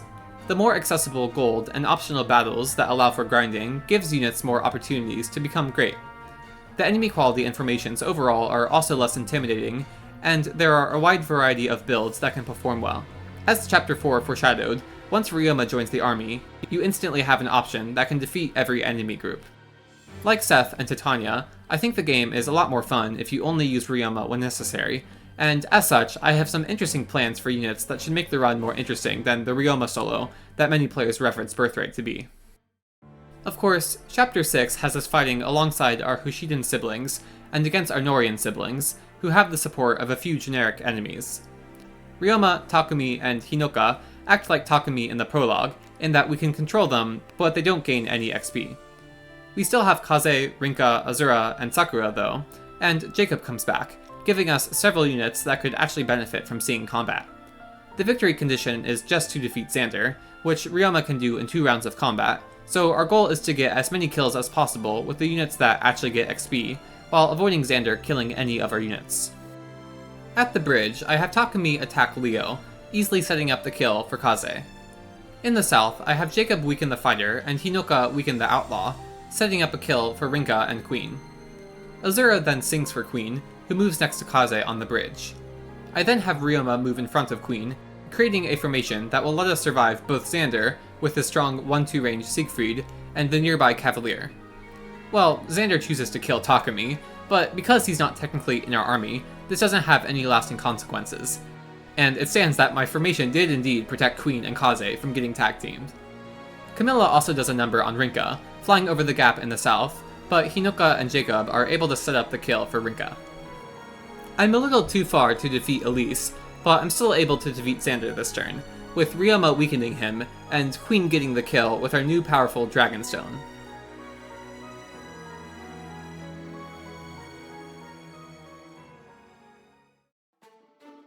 After the battle, Lilith sweeps us back to the Astral Plane, where we gain access to the My Castle feature. Here, we get to perform a variety of activities in between battles, with more battles unlocking the possibility for more activities. I won't detail the My Castle gameplay every part, but I'll point out if I unlock a new feature that has a meaningful impact on the gameplay. Like Awakening's Barracks, the events all refresh as real-time progresses, meaning I'll be getting a lot more of the My Castle benefits than players typically would. So again, look forward to the next part, where I have access to some resources that you wouldn't typically see. In the meantime though, Queen will just be chilling with all her Hoshiden homies. Well, at least in this timeline.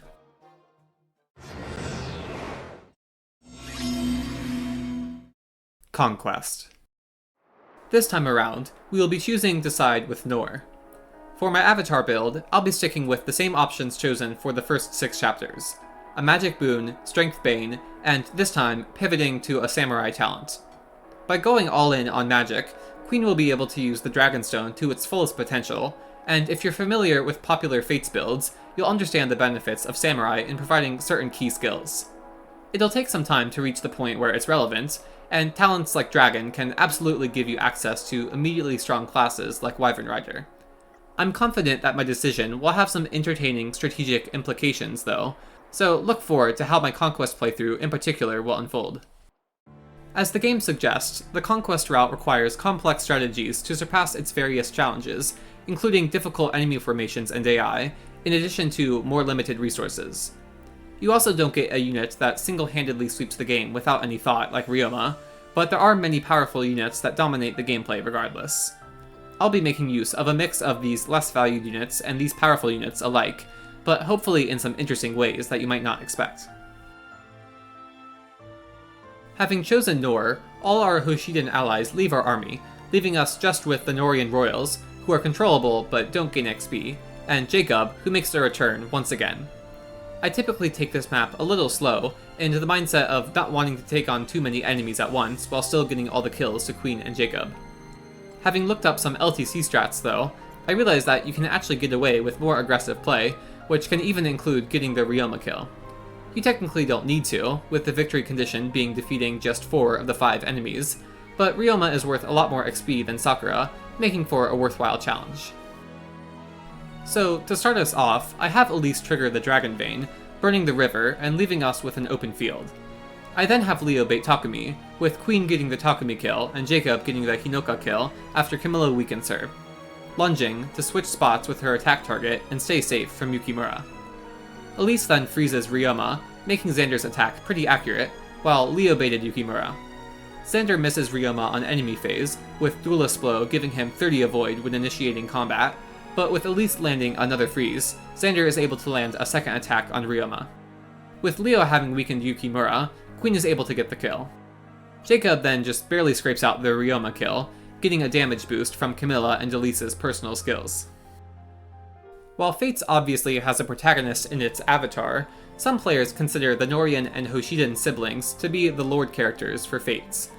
They definitely are the next most relevant characters in their stories, and they are royals, but I don't know if I would consider them the same as the other Lord protagonists in the series. They all stand out in the gameplay as strong units though. They've got all around unique, interesting designs, and they definitely contribute to Fates' story. So even though I won't give them the full protagonist analysis, I still want to at least recognize them as solid contributors to their game. We're done with the royals for now, but Queen still has one more path to take.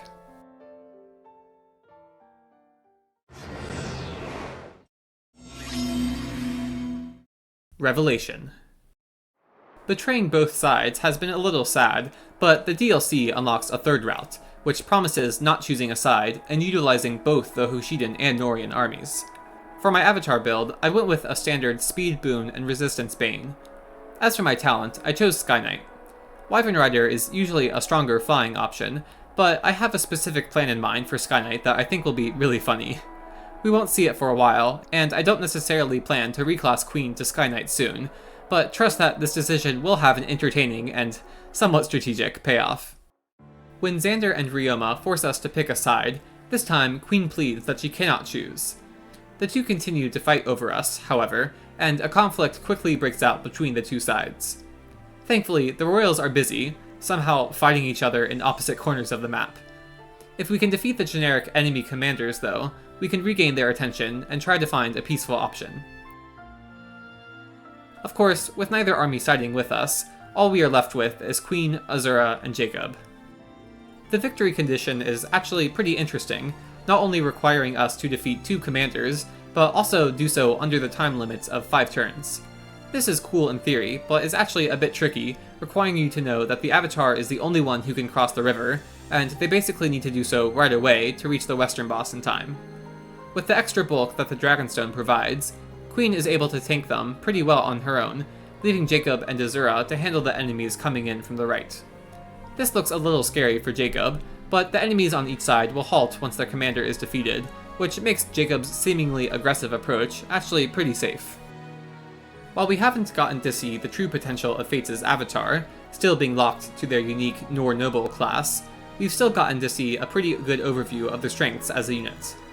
Their combat with swords is similar to other protagonists we've seen before, but by being in Fates, they can make use of dual strikes to consistently push for 1-rounds or 1-shots, with pair-up also giving them more defensive capabilities than usual. Like with Chrom, they also benefit from not needing to seize, and they can spend all their time in the action, in which they actually excel. As we can see here, they have a great start with a Dragonstone, making them bulky and hitting enemies hard on their low res stat. They can make a wide range of builds perform well thanks to their Boon, Bane, and Talent, which hasn't been relevant yet, but I'm excited to show off how I plan for Queen to turn out in each route. The biggest issue that players have with the Avatar is their incorporation into the story, as a character that everyone fights over and praises as being awesome. I'm not much of a Corrin hater, but I recognize that they do not resonate with many players. Still, their incorporation into the gameplay is really solid, being a strong protagonist that can lead the charge into battle, while also being a team player, in relying on other units for pair-up, dual strikes, or just more involved formations to get past some of the challenges that Conquest throws at you.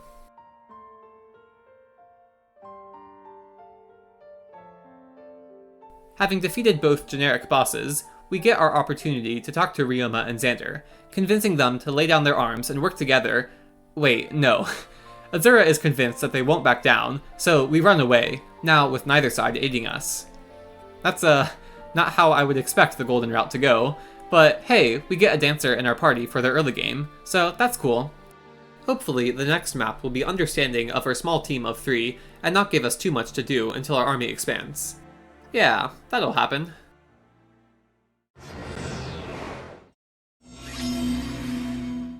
Shadows of Valentia. After pushing through Ram Valley, Lucas gives us the great news that our army will be receiving a power spike once we reach the southern outpost and meet up with the rest of the Deliverance.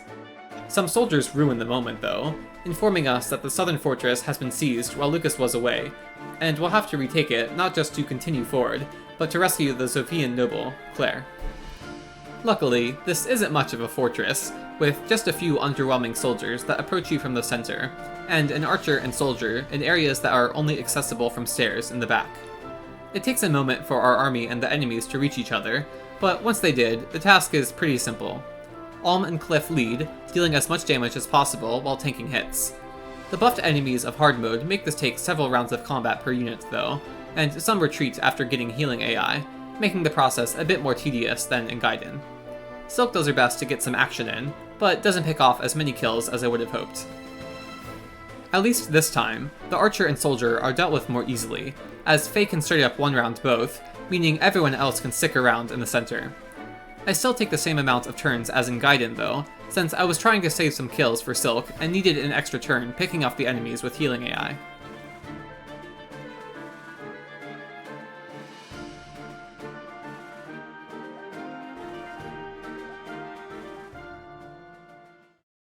With Claire saved, we can continue pushing forward to Zovia Castle.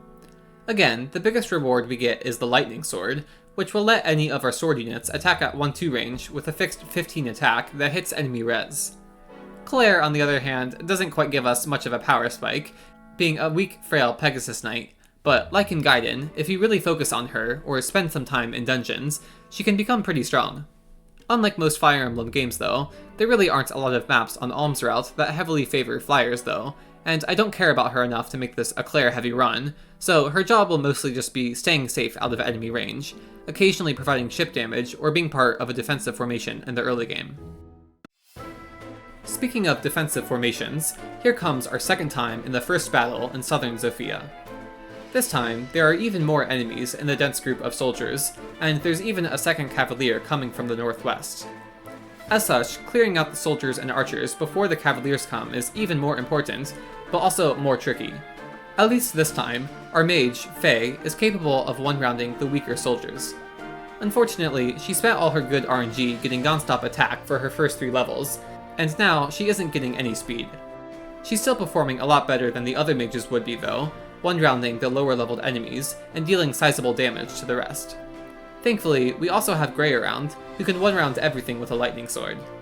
Between Grey and Faye one-rounding enemies, and Alm, Lucas, and Cliff being fairly bulky, I'm able to get by, though like in Gaiden, it doesn't quite end up being the Silk Sweep that I wanted it to be. In terms of gameplay, Alm has a few changes going for him. Having comparatively good survivability right from the start is a little more appreciated than fighting all these hard mode enemies, but this doesn't really last for long, as we get a variety of other units that have more impressive offenses and or movement. Faye and Grey are proof of Alm's combat being just kind of decent, and though Alm could wield the lightning sword, he doesn't double much with it, so his combat still ends up being pretty average. He's a lot better than being a frail unit you have to protect while pushing forward to a seize point though. And of course, the main improvement for Alm is the amazing Shadows of Valentia presentation and expanded narrative. I now have a lot more to go on when it comes to seeing his rise to the top and journey to save people, and there are a lot of great scenes that show his connection to the world and characters around him. Like I mentioned in Gaiden, we haven't gotten to the other protagonists yet, but just know that they're great, both as a strong and entertaining unit, and as a compelling character. Alm actually loses some points for me when it comes to his interactions with the other protagonist, but I know a lot of players like their relationship, so I don't want to hold it against Alm too much.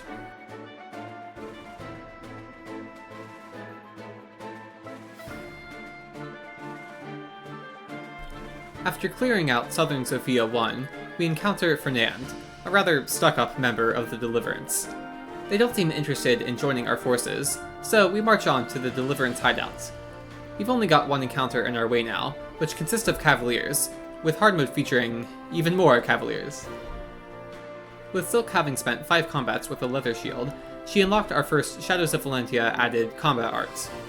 On weapons, these give you an additional player phase command that you can use to attack with various boosts, but on equipment like shields, they give you a more support-focused command. The leather shield gives us Swap, which I use to have Silk swap herself with Alm, putting her in range of the first Cavalier turn 1. She unfortunately misses, but it's the thought that counts. We'll get warp one day, I promise. Dealing with the Cavaliers is actually a little rough, since Faye still hasn't gotten the speed she needs to double, and everyone else's damage output is a little lacking, barring Grey, who does indeed still one round. Other units want levels to get closer to promotion though, so I hold it back in the beginning to set up kills for Cliff, Tobin, and Faye. Hard mode didn't add any Cavaliers in the north, so I was still able to defeat them the turn after they reached the choke point, with Cliff holding the choke point for the first 2 turns, then swapping to having Gray out front to sweep the rest with the lightning sword. I know this is XP that could have gone to Faye, but Gray wants XP too, and if I had attempted to set up kills, it was possible that a Cavalier or two would have gotten healing AI, and it would take several turns to catch up with them, so this sweep with Gray was bigger of a turn save than it seems.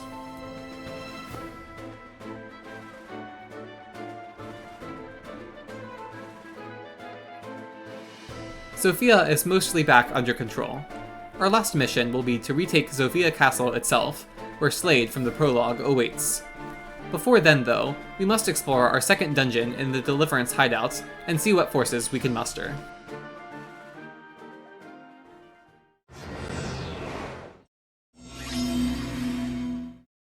Three Houses.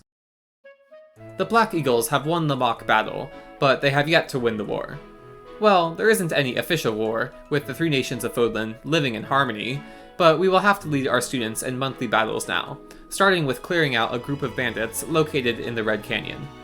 Before then, though, we get to more fully experience Three Houses' calendar structure, in which you can choose various options once per week, with the chapter battle occurring on the final week. This chapter forces you to experience each option once, beginning with exploring the monastery. We've already explored it once, but as the early game progresses, more activities will become available. Most notably, we can now begin recruiting students from other houses. You usually need to fill various conditions, such as reaching a certain weapon rank or stat threshold, but having chosen to play with the female form, we are able to woo over the best character in the series, Sylvain. He's adorable, highly available, and has some noteworthy traits as a unit that helps him stand out from the rest of the cast. Suffice to say, he has solid physical combat in the face of Maddening's challenging early game, and his boons in various weapon types and writing opens up a ton of convenient, strong options for him. My plan for him is a little out there, but I have done it before and know it to be both entertaining and high-performing. After exploring, we are introduced to Three Houses' teaching system, in which you get to manually choose various weapon and movement types for units to get a weekly boost in points, in addition to a few units getting extra points through instructing. Like the monastery, I won't be showing the system in full detail, but you can assume that I'm usually focusing on units that are seeing a lot of combat and need the boost in weapon ranks to certify for the next class, or learn a new spell or combat art. The second week shows off auxiliary battles, in which you can fight some low-leveled enemies. Because of how Maddening cuts XP for over-leveled units compared to the enemy, there isn't much XP to gain from these. Rather, these battles give an opportunity for lower-leveled units to catch up, and for a couple units to get various amounts of weapon and class mastery points. You can always complete these easy maps in just a handful of turns, but you could theoretically take up to 99 turns grinding.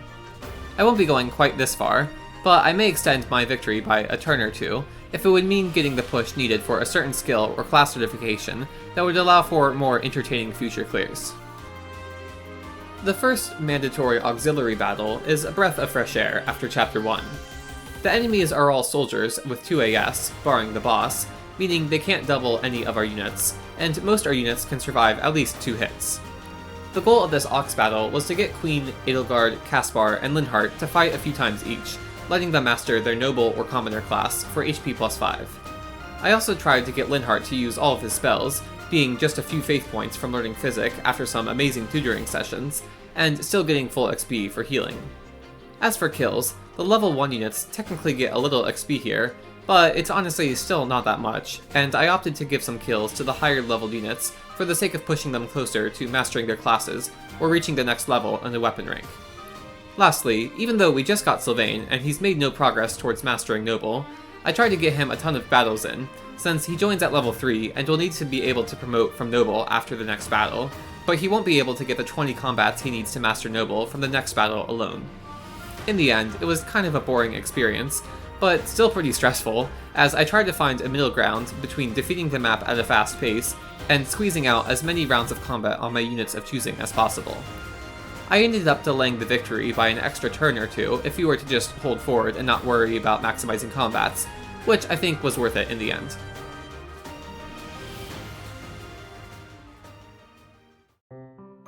The third week forces us to do a seminar, which gives us another way to boost a unit's skill ranks. The boost isn't very big, and it's usually more worth it to just explore every week, perhaps do an auxiliary battle on the second to last week, and then move on to the main mission. While it's forced though, I take the opportunity to push Linhardt and Hubert's Reason to the next rank, earning them each a new spell, and get some bow points on Bernadetta and Petra, earning Petra Curved Shot. Finally, on the last week, we move on to the Red Canyon, and get to experience our first full battle. The voice in our head, Sothis, explains that we can now turn back time, a mechanic titled Divine Pulse. This functions like Milla's turn wheel in Shadows of Valentia, giving a limited amount of rewinds to specific actions. It's very appreciated in Three Houses Maddening, but 3 charges to start with honestly doesn't feel like enough, especially if you're trying to save some to handle the challenging boss fights. It's better than nothing though, and there's an interesting dynamic later on, where you can make decisions, with more Divine Pulse charges being one of the rewards to choose from. This dynamic may be interesting, but I really do wish that they just gave you more uses, because as we see from Chapter 2, the gameplay is pretty intense, and you need a lot of imperfect actions to go well. The victory condition is to defeat the commander, Costas, the brigand back from the prologue. He's stationed pretty far back, with 2 paths to reach him. We could either go straight forward across the main bridge, or wrap around a path in the west. Either way takes us to the chest in the center, and has us fighting the boss group, but the straight path seems to let us clear out the most amount of enemies before fighting the boss, so that will be my main approach. I will send a couple units to the west to split up the enemies a bit, which actually ends up causing us some problems. Before we get there though, we have to make it past the first bridge, which gives us a rude introduction to maddening archers. Basically, none of our units can counterattack since they have bow range +1, and maddening felt like giving them the poison strike skill, meaning an additional 20% of their target's HP gets taken away on top of their already solid damage output. The fighters on the map are all pretty strong and fast enough to double any of our weaker units, and the thieves are fast enough to double basically everyone, while still being fairly strong. The thieves even have pass, meaning no choke points for us.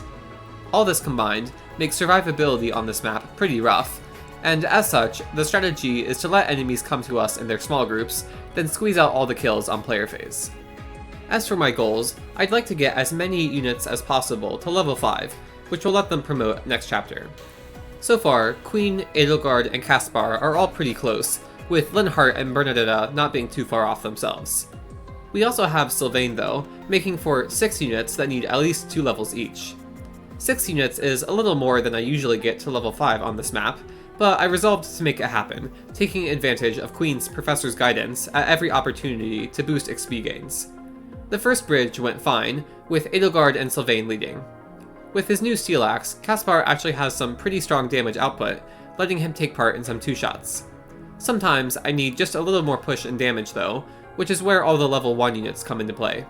Petra having the 3-ranged curve shot, and Hubert having the spell Mire, again with 3-range. Edelgard needs no such help though, absolutely demolishing enemies even without the steel axe. After pushing past the first 3 enemies, another group approaches. I know many players prefer to wait at the opening bridge as more groups approach, but it's certainly possible to push forward if you're willing to spend the extra time calculating player phase sweeps, and I opt for this more aggressive play. This lets me already be past the first bridge after the second group of enemies, and I'm able to handle the western brigands before the third group approaches from the north. From there, I carry out the plan of sending Edelgard to the west, who just needs to get a couple more kills, accompanied by Dorothea and Hubert, just in case. Everyone else storms the north. One challenge this side always faces is killing the northeastern archer that's across a gap. I'm just barely able to scrape out the kill with Queen and Petra attacking with bows, setting up the kill for Bernadetta. I came across some issues with enemy AI at the end. I needed one archer to go down to fight Edelgard, but sometimes my approach accidentally encouraged more to go after her, or for the archer to backtrack and go after Queen's group. I was able to solve this with Divine Pulse, but it was still a little frustrating. Once the enemies went where I wanted them, they were fine enough to deal with, baiting them over 1 or 2 at a time to make sure I could get the kills to the units that needed the biggest push to level 5, while also getting Professor's guidance. While the Avatar has a lot going for them, such as comparatively great combat at base, I genuinely think that their best feature is Professor's guidance. It completely warps how I approach the early game, turning every turn into a puzzle, and it allows for more units to promote early, which is both powerful and just generally fun. Their integration into the story is a little awkward, not being vocal in a game with otherwise complete and colorful voice acting, but I kind of enjoy their mystique vibe. The house leaders are true lords, with the story being centered around them and having unique weapons and classes that help them stand out.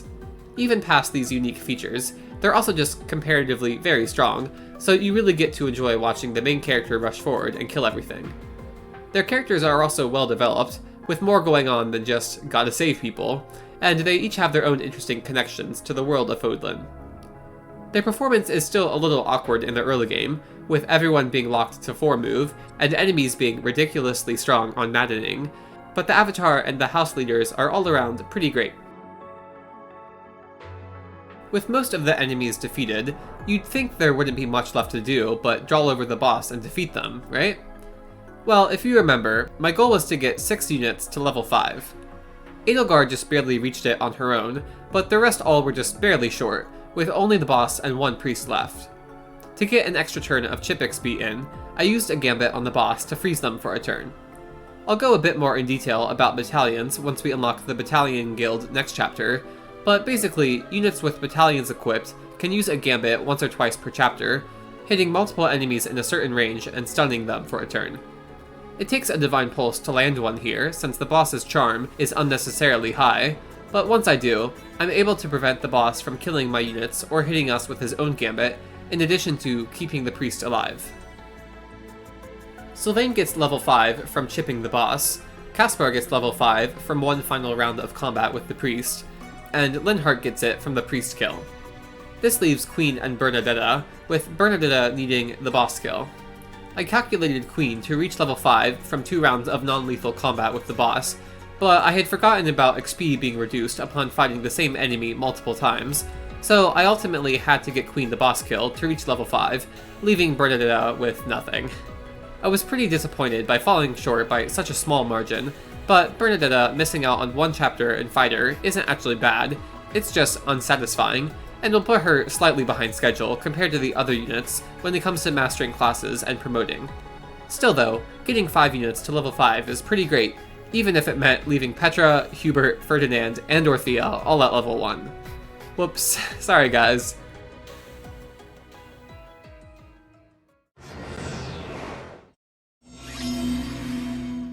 Fire Emblem, engage! We broke through the ring vault, but we are too late, as the emblem rings are stolen by a shrouded figure, who deals a lethal blow to Lumera before escaping.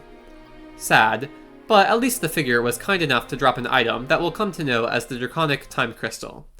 Our group runs away, taking shelter in the floating island of the Somnio. Like the monastery in 3 houses, more features will be introduced as the game progresses, and for now, there isn't much to do than unlock support conversations, receive bond fragments for our achievements, and collect some resources for cooking later. I mean, there is a mysterious shrine, but the monstrous creature that awaits you there will chase you to the ends of the earth, so no matter how many bond fragments you may get for unlocking it, I will always act out of self-preservation and ignore it. After our quick trip to the Somniel, Alfred gives us a quick explanation of the conveniently circular continent of Elios. We start in Firaday, and in clockwise order, the other countries include Brodia, Eluzia, and Solm, with Lethos in the center. In our quest to collect the emblem rings of each country, we head to Firaday Castle for the Ring of the Caring Princess, but on our way, we encounter a village overrun by corrupted. The Princess Saline is protecting the village with her retainers, the Pegasus Knight Chloe and the Armored Knight Louis, but they stay behind, while Saline rushes to deliver her emblem ring to us. Before starting the battle though, we finally get access to the prep screen, allowing us to swap starting positions, manage inventories, and most importantly, equip emblem rings. Lumera left us with the Sigurd ring, giving us 2 emblems in total to boost the performance of our units of choosing. As stated in part 1, I plan to give emblems to units that mirror the emblem characters as support or paired ending partner in their original game from this marathon. Until I have the unit's emblem pairings available though, I'll just be equipping emblems to support units that don't have their emblem available yet. For this chapter, I'll be giving Sigurd to Alir and Marth to Alfred.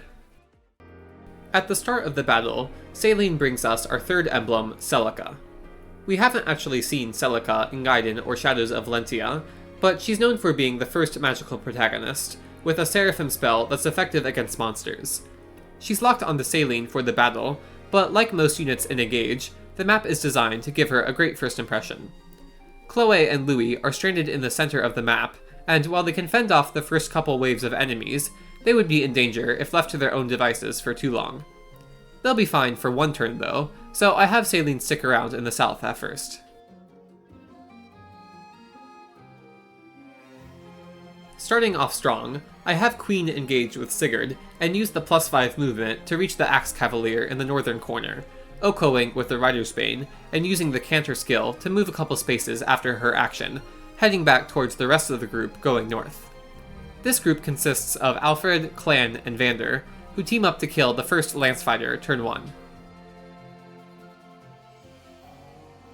Meanwhile, Saline also engages immediately and uses Celica's Echo skill to split her attack into 2 at half damage. Even at half damage though, Saline still one-rounds the Corrupted Knight when using Seraphim, and I have Etier and Boucheron set up her second strike to kill the Lance Fighter. While Celica isn't the emblem I have planned for Saline, I do plan to use her, and our longtime Celica user is already in our army, so I want Saline to get as much action in as possible this map, while she still has an emblem equipped and can pick up many kills. Chloe one-rounds the nearby mage, as intended, and Louis waits at the fort, as intended. Louis doesn't have the most productive enemy phase, but he does well enough in blocking off the enemies from getting too close to Chloe.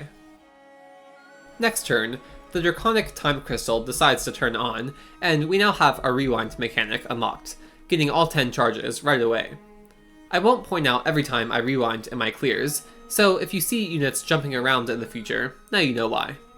With that out of the way, Saline goes ahead and uses her Engage attack, Warp Ragnarok, letting her target an enemy up to 10 spaces away, warping next to them and hitting them with a strong magic attack.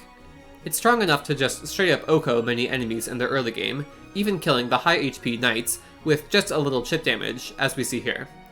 To further assist Louis in clearing out the nearby enemies, I have Queen run down and kill the Axe Cavalier, using the Engage attack, Override, to attack every enemy in a row, moving to the end past their final target. This can be really powerful if set up correctly, but here I mostly just do it to get the perfect accuracy. Chloe moves up to block the incoming Sword Flyer from reaching Saline, Alfred continues moving forward to keep up with Queen, and Boucheron's group retreats to encourage the southern Lance Fighters to move north towards Chloe. While Saline takes time to finish the Lance Fighters with Chloe and rest at the Emblem Energy tile, Louis starts fighting the Knights at the northern choke point by the forts. Etier handles the western flyer reinforcements, and I just let the southern one fly north.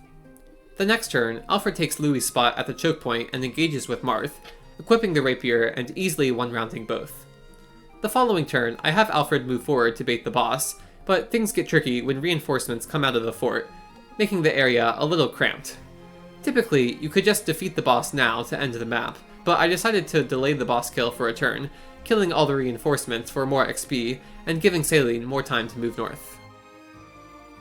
To me, the avatar for Engage is like a combination of the avatar Corrin from Fates and Byleth from Three Houses. Narratively, they've got a ton of characters who love them, like Corrin, and they've got some flexibility and unique customization when it comes to the bonus effects from the Dragon tag, a bit like how Corrin gets to choose their secondary class. In terms of similarities to Byleth, I really just mean that they have a relevant personal skill that encourages tight positioning, but to be fair, it's more of just an occasionally useful bonus in Engage, rather than an incentive like Three Houses. Still, I appreciate the extra tool that rewards thoughtful positioning, and their unique Dragon Tag effect helps them stand out from the rest of the cast, which is actually pretty unique in of itself, considering the free reclassing. I mean, I only think a couple of the Dragon effects have a relevant impact on most playstyles, but it's the thought that counts. So while the character may be a little off-putting to some, I personally don't find much of an issue with it, and their performance as a unit is pretty fun, if not just a little underwhelming if you don't hyper-focus on them. In the end, I was able to rout, with Chloe flying over to weaken the mage in the back, setting up the kill for an override with Alir. It doesn't do damage to the boss, but here we can see how override pierces through targets in a line, letting Alir reach the mage when they otherwise would have been blocked by the boss. As for the boss themselves, I had Saline get the 1 round, utilizing Echo's 10% damage boost for mystical units. All in all, a great showing for Saline and the Celica ring, but let's not let Saline get too used to this performance, as I have much better plans in mind for Celica. Trust me.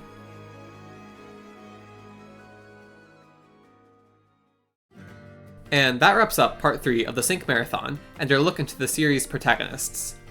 I already covered my first impression of the characters in the previous 2 parts, but I'm glad that I got to specifically focus on what I think works well, or not so well, for each of the characters here. When it comes to how compelling of a character the protagonists are, I'm obviously going to be biased in which characters I connected with, and which I personally found to be less interesting. What I'll try to consider is how much of an attempt was made to write the character in such a way that draws the player into the story, and gives a personal connection to the game world. This generally increased as the games progressed, but there were definitely some early lords, like Sigurd and Leif, that stood out, while Marth was cursed to remain pretty boring in all his iterations. And ironically, despite being a more overt player stand-in, I felt most of the modern avatars do a worse job at getting me involved in the story. They have other benefits, like feeling more personally connected to the other characters in support conversations, but Corrin, Byleth, and Delir each have their own issues that hold me back from getting too invested in them. While unit competency may seem like a more objective qualifier than being a compelling character, I think there's still a lot of room for subjectivity, as unit performance greatly depends on one's playstyle. Still, I definitely observed a general sense of power creep, with protagonist units straying further from the C's utility role, and closer to just being a strong leading combat unit. Awakening's Robin, Fates' Corrin, and the 3 House Lords are all evidence of this, but let's not forget about Sigurd all the way back in Genealogy. I can't speak to New Mysteries' Chris's power past the first few chapters, but I'd be willing to bet they also fill a strong role in most playthroughs. Now, for as strong as these units may typically be, I think there's a lot that plays into the design of a protagonist unit other than their raw combat potential. As the center of the game, there are a lot of different ways to go about designing a protagonist unit to make them representative of the whole experience that the game is trying to convey. The series started with a great emphasis on having your army guide the frail protagonist to the seize point, with Marth and his many faces being the classic example, though Leif, Roy, Eliwood, and Erica also fit under this approach. This reflects poorly for the protagonists as units, but I think it's interesting to consider that in making them not your strongest units, the game encourages the player to engage with Fire Emblem's system of training a large cast of units, and using them together to clear out enemies. Of course, Sigurd breaks this trend of the early games, creating a playstyle in which the player is leading the charge into battle themselves, but still focused on getting one unit to the other end of the map. As the series focused less on the seize victory condition, though, I observed a variety of different approaches that attempted to keep the protagonist unit interesting, as they no longer warp the game around them. Path of Radiance Ike feels like an awkward transition point, still being an underwhelming sword lord, but Micaiah brought back having a magical protagonist, who really makes you think how to best make use of her utility and strong player phase attacks to handle the tricky Part 1 maps. Past then, we appear to approach into flexible avatar territory, with a design focus on giving the player freedom in choosing how they will be represented in the gameplay. The goal of these units is to have strong combat to assist in routing or pushing forward to defeat commanders, so not only are they given flexibility, but they generally are also given comparatively high base combat. I personally would like to highlight New Mysteries' Chris and Fates' Corrin as being particularly interesting, with a wide range of classes available, but there being an interesting consideration in choosing which class you want at the beginning of the run. Altogether, I have to say that I'm glad we've moved past the classic Marth design philosophy for lords. I recognize how it fits in with the concept of having a weaker lord lead his army to claim victory, but Marth himself doesn't really draw me into the game. As we've seen, there are a lot more creative concepts that can help each title feel more unique and give the player a deeper attachment to the world and characters. Personally, I really like Micaiah, because despite me not particularly liking her character, I still appreciate how she draws me into the story, and using a glass cannon is both fun and useful in these early Part 1 chapters.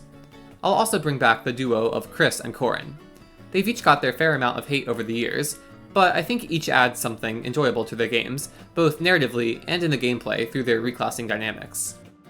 And of course, I'd be remiss not to mention Sigurd, for defining the Genealogy experience of dominating large-scale battles, and being the first lord that truly draws the player into the game world. Now, there are a few protagonists we haven't gotten to in this marathon yet. I'll give their review upon recruiting them, but if you're interested, I've also included my thoughts on them in a more thorough write-up, which I've linked in the description. And as always, be sure to vote for the next part's topic in the community section. We've got some interesting challenges that await us, such as getting the Night Ring in Genealogy and the Draco Shield in Shadows of Valentia, alongside some tricky maps like Chapter 4 in Thracia and Binding Blade. If you enjoyed, consider leaving a like and subscribing, and if there's anything you think I missed about your favorite protagonist, I'd love to hear about them in the comments. Thanks for watching, and I'll see you next time.